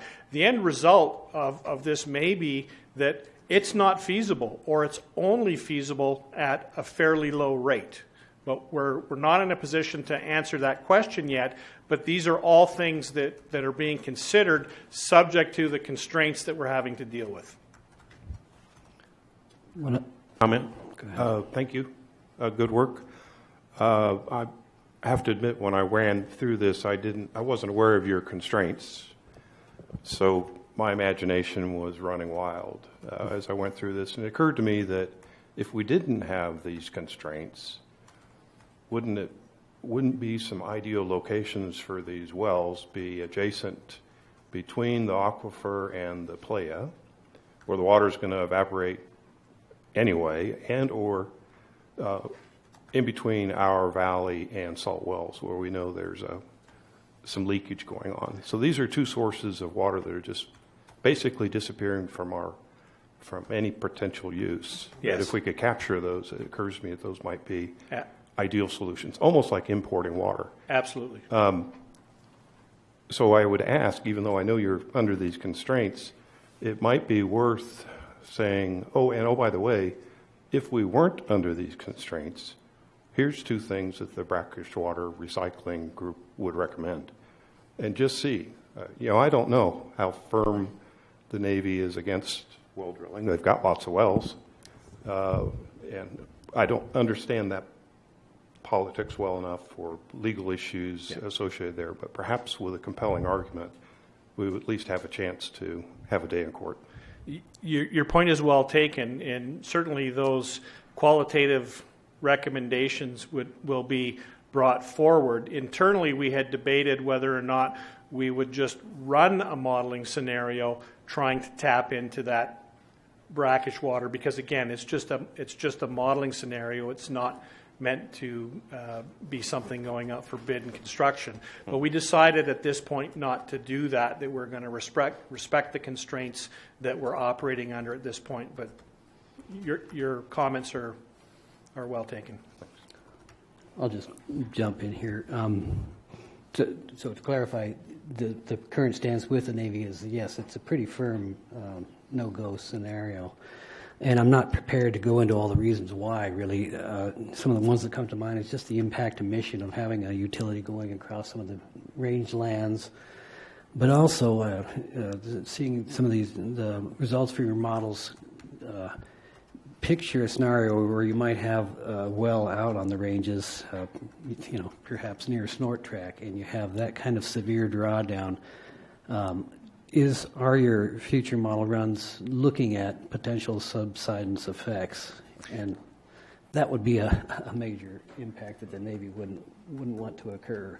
That subsidence will be included. It's currently not in the existing modeling runs because I don't believe that the model subsidence currently. That is something that's going to come in the future. They just did their qualitative subsidence. We do not have the model's not set up. Mm-hmm. Yeah, and currently, you mentioned the other production wells. The Navy's production wells aren't anywhere near any of those sensitive facilities, so it's kind of a different.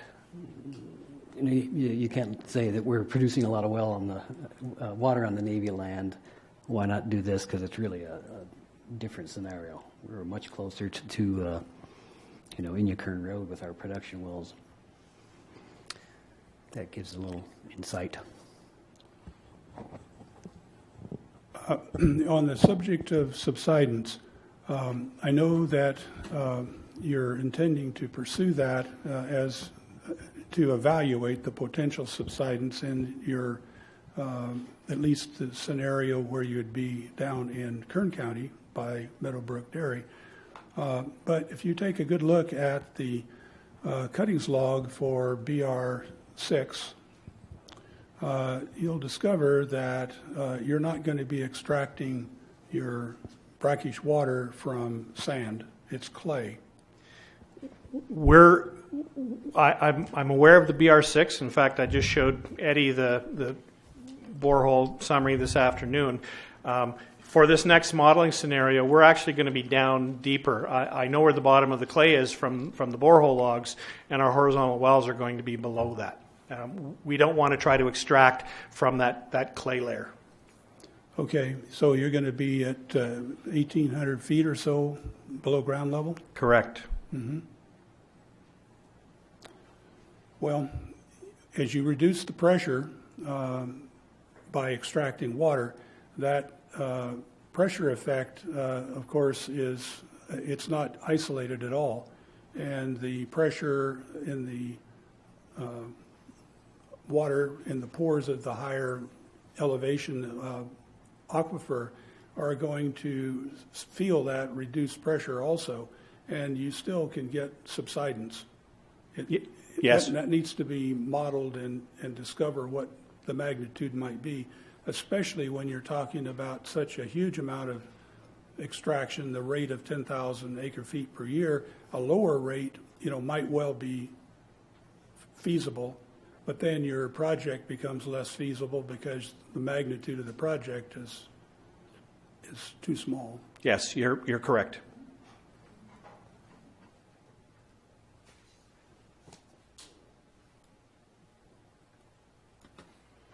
Is that it, Adam?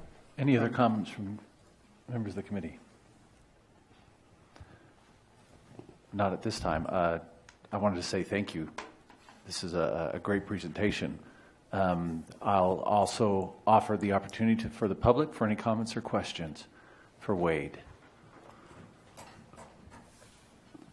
Judy Decker,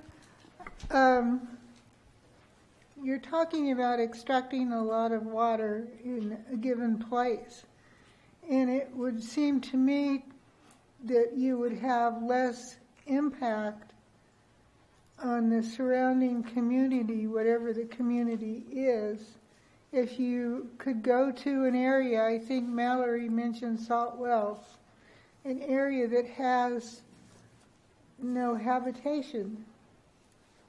And have you looked at going, I mean, I realize you are doing this in the Indian Wells Valley groundwater basin, but maybe going further east would be a better idea.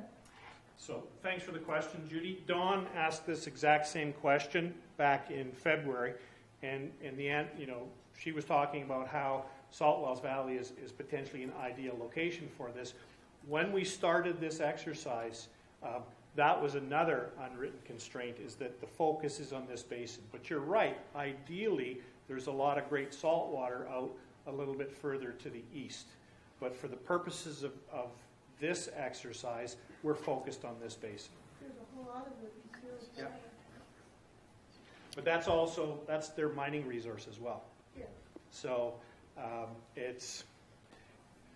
Do you have an impact on a business because you're dealing with their mining resource versus producing fresh water? And so, I'm aware of that, but the marching orders I was given is don't go there. Focus on this basin for the purposes of this feasibility study. But your point is well taken. A similar comment. If you had little CP straws drawing out throughout the whole valley, you might lessen the impact, but then you're looking at infrastructure costs that probably blow your project up. Yes, I mean, ideally, if we could have had 2 brackish extraction locations with a plant located halfway in between, that might have been able to distribute that impact a little bit more. But as you saw from the discussion in the southeast with the hydraulic conductivity, and the impacts and the potentially limited resource in south central in proximity to the water district well, there's not a lot of options, unfortunately, down in that area. You got the best salt water in the basin. Wish we could sell it. In this basin. Yes. You've got the best salt water in the other basin. Adam. Precisely. Thank you. Any other comments from... Oh, go ahead. Renee Westelas. I live in Ridgecrest. I have a couple questions. You mentioned that this is going to be like a 30 to 40 year project. So you're expecting to extract 10,000 acre feet a year or close to that for 30 to 40 years. But then we're not really, how are we meeting our goals for the GSP? How are we going to be decreasing at the same time? And I don't know, do we have enough areas outside the base that have enough brackish water to sustain that for 40 years and enough sites? And that is the $10 million question in terms of what is sustainability going to look like? And what are all of the pieces of sustainability going to look like in terms of trying to make it work? So Wade, you might want to move up to the microphone on that. So to answer your question... and talk into it so everybody can hear you, and you're recorded properly. The modeling thus far shows what the results are out to 2070. In terms of how that helps achieve or meet the 6 criteria, that's not yet known. This is one piece of the puzzle that we're going to have to interact with Gene and Jeff and others on. Does this make sense? Can this work? Is this sustainable? Is this sustainable for 20 years or 40 years? Or is there a better option? And it's that complexity and that mixture, I think, that's causing Jeff and Gene to pull their hair out currently as they work furiously to get the GSP assembled. But you're just jealous of all the hair. I lost my hair when I was 17, and I haven't looked back. Thank you. Any other comments or questions from the public? All right, back to the committee. Any other comments, questions that you have for Wade? Okay, Wade, again, we'll say thank you. And we do appreciate Searles Valley Minerals and Coastal Geothermal for the opportunity there that we can provide for you as needed. All right. Item number 4 is done. Item number 5, I'll go ahead and read through the future agenda items for August 1st TAC meeting. So far, this is what has been presented, and these may be altered or shifted as needed or increased with more items available for the meeting. A, the basin setting for the data gap status report, continuing the management criteria for monitoring network, and then we have additional items here, undesirable results with the minimum thresholds, measurable objectives, interim milestones, project and management actions, that continues, implementation options will continue, and then of course the GSP report update.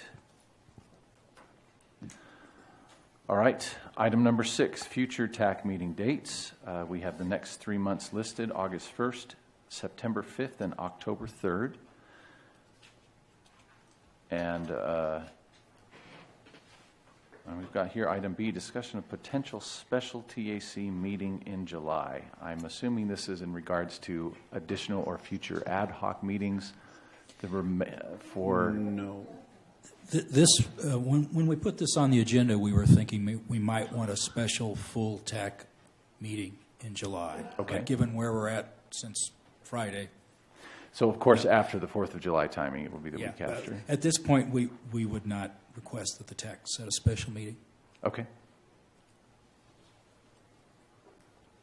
I have a quick question. So do you think between now and August 1st, like maybe a revised POAM will be issued through the GA, or you'll just see what happens? Not committing to anything, or Couldn't tell the answer. just I already know the answer. I guess I don't worry about it. But, I don't know. Yeah. Okay. Ask me after the July board meeting. All right. You mean after the firecrackers and stuff? When is the GA meeting? Which date? It's the 18th, isn't it? Yeah, that's correct. Yes. Okay. All right, then. Item number 7, Water Resource Manager. A, do you have any additional announcements or comments for us? I don't have anything further. Thank you. For item B, we will turn this over to members of the TAC. If you have any comments or questions or other announcements that you'd like to give. I have a couple of questions. So we want to start with you right here in the middle? Yeah, sure. Why not? All right, go for it. It's getting late. So July 8th, that's sort of the deadline for Chapter 3 comments. Is that kind of what I saw? Yeah, that's what we put out there. Okay. Yep. And there were some pieces missing in Chapter 3. Are those going to come in, or we're not going to see Not those? before that not before the 8th, no. Okay. You'll get to see those when we'll get those back out. Okay. And then as far as, just to kind of reiterate, maybe a schedule might get issued on the POAM, maybe after the next GA meeting, just so we get a sense of, what's coming next. Yeah, we will go in with the expectation that we'll have a picture of where we're going, work with the board, and have a revised schedule at that time, at the board meeting. Perfect. All right. Thanks. All right. I will go on over to you, Stefan. Any comments, questions, additional? I have nothing. Thanks. Okay. Mallory? Other than to address the question earlier today, do you want me to wait until everybody else has had their comments? No, you go right ahead. This is your opportunity now. Many of you I haven't met. One of you, 2 of you are neighbors. I'm Mallory Boyd, to recognize that it was kind of an abrupt move that Scott created by leaving and opening up this position. My background, as you can see from a resume I submitted earlier, focuses on a lot of science and technology-based issues faced over in the weapons division after a 40-some-odd-year career working at China Lake. I retired about 1.5 years ago at a GS-17 level, which is pretty well up there for technical representations. I supported Mr. O'Neill in his final 12 years of running the center on a variety of projects, a lot involving systems analysis, systems engineering, over-constrained problems, which don't have obvious solutions, problems that have poor data or conflicting data that need to be sorted through and reasonably assessed were amongst those. In addition, the piece that I think Scott thought from an economic development position might be of value. I spent in those last 12 to 15 years on center being a technical lead for business, technical business development, did a lot of interactions with the Office of Naval Research and the Pentagon, basically marketing the capabilities of China Lake and advanced weapon system concepts in seeking resources to pursue those. Putting those proposals together in a way that you can present them to laypersons requires a fairly knowledgeable level of information so that you can, again, brief these topics in a way that laypersons, which unfortunately a lot of our folks in Washington are lay, especially in technical matters. So I have been a citizen of the area since 1953. My dad came up with the Pasadena Annex migration in 1949, so I've been around the valley for quite a while. I did go away for service during the Vietnam conflict and stayed away for college, but did return after those two brief departures. In my early years here, I had a high interest in the feasibility, the sustainability of this valley. Did I want to stay here? Do I want to invest in real estate? Did I want to raise a family here? So I had an opportunity to deal with Dr. Austin and Dr. Sanamon. My parents knew both of them. We'd have a chance to have casual discussions and get to hear some of their thoughts, conflicting thoughts on the status of the water in this valley, which persist today, interestingly enough. Glenn Rockmore, who was an understudy with Dr. Austin, was a friend of mine.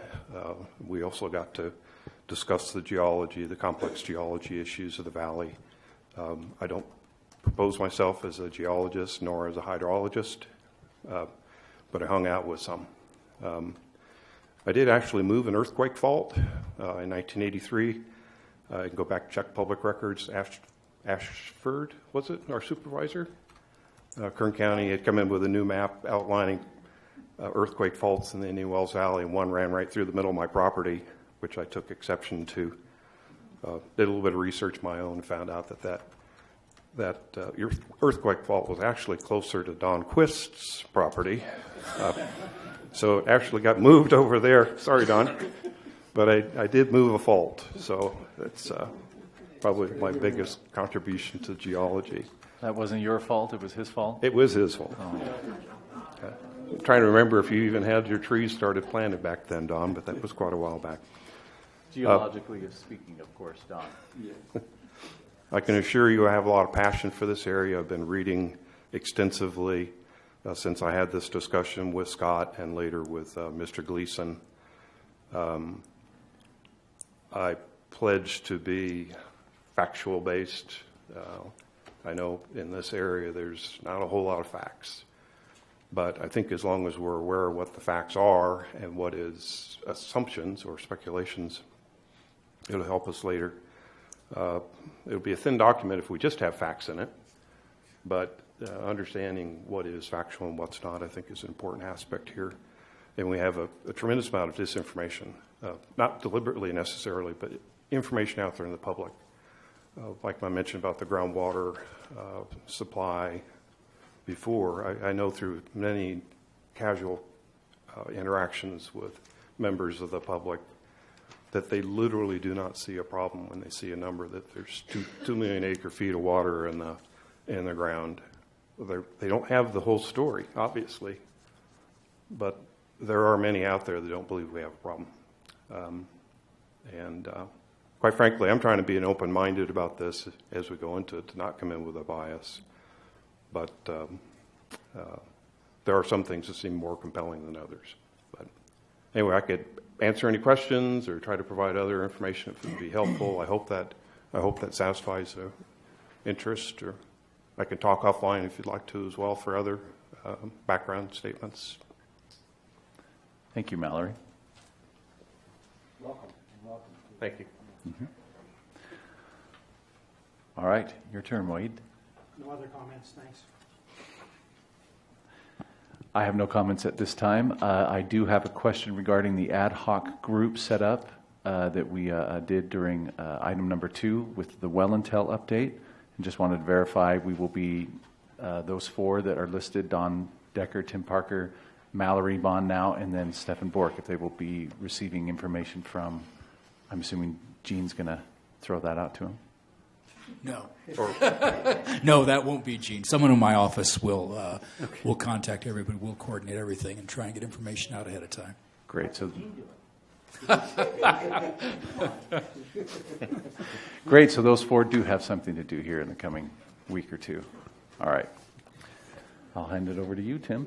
All right, thanks. So I missed the last TAC meeting. I was at the Groundwater Sustainability Agency Summit in Fresno, which was a 2-day meeting, about 100 to 150 attendees.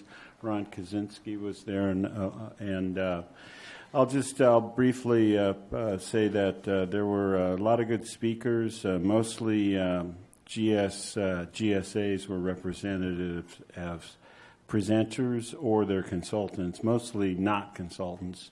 There was a Department of Water Resources regulatory update. There was a discussion on governance and coordination, another one on water markets, on demand management actions in water markets, on sustainable management criteria. And that was the first day. And then the second day was focused on drinking water and included discussions on disadvantaged communities. Land use planning was another topic. Recharge prospects, which included discussions from several different areas that had used aerial electromagnetics, SkyTEM, the same technology we've applied here. And then we closed with a finance discussion. And I will be sending some notes sometime in the next couple of weeks to the TAC. They're pretty rough right now. I just haven't cleaned them up, but I'll send them along to the TAC. The other thing I wanted to mention was, the Stanford Groundwater Architecture Project, which is a project of 3 pilot basins. Indian Wells Valley Basin is one of those, which is funded about a third by the state of California, that's DWR and the State Water Resources Control Board, a third by the local agencies, and a third by the Kingdom of Denmark. I like to say that. So we've wrapped up the hydrogeologic conceptual framework report, and we've issued that. We issued that to the TAC. I don't know, it was a couple of months ago, I guess, at this point. And we received comments from a couple of people. So at this point, we're going to go ahead and finalize that in the next couple of weeks, and we'll send it out to the Water Resources Manager and make it available to the public. So just wanted to pass that along. And that, by the way, you heard about the Brackish Water Project. That's a component of the Brackish Water Project. The idea was to, as we worked through the Brackish Water Project, we had a pilot, just to refresh everybody's memories. Stanford came down and did a pilot testing a few technologies, paired technologies. One of those was time domain electromagnetics, which is the same principle they use for SkyTEM, the aerial electromagnetics. And they made a recommendation that, your basin, because of the fact there's not a lot of infrastructure on it, suits this technology very well, and it looks very well. It also is a very good way to map brackish water. So, and we got a lot of good lithology information, and I think if you haven't had a chance to look at the report, we'll make it available. It's very detailed in terms of the geologic history and hydrogeologic conceptual framework. So, anyway, just wanted to pass that along. So, I guess that's it for me. I don't have anything else. Okay, thank you, Don Dicker. Don Quist? I have nothing. Okay. Earl, how about you? please get the reports to us a little bit sooner by email? I will send that on to Jeff with Stetson. I think he heard that. Oh, good. Okay. Welcome, Mallory. Thank you. I'm glad you did that presentation. I have a completely different opinion of you right now. I don't know if that's good or bad. It's good. All right, with that being stated, we're getting close here at 4:50. Do I have a motion? Yes. Seconded. And there it is, seconded. All right. We will adjourn this portion of the meeting and look forward to the next one. Thank you.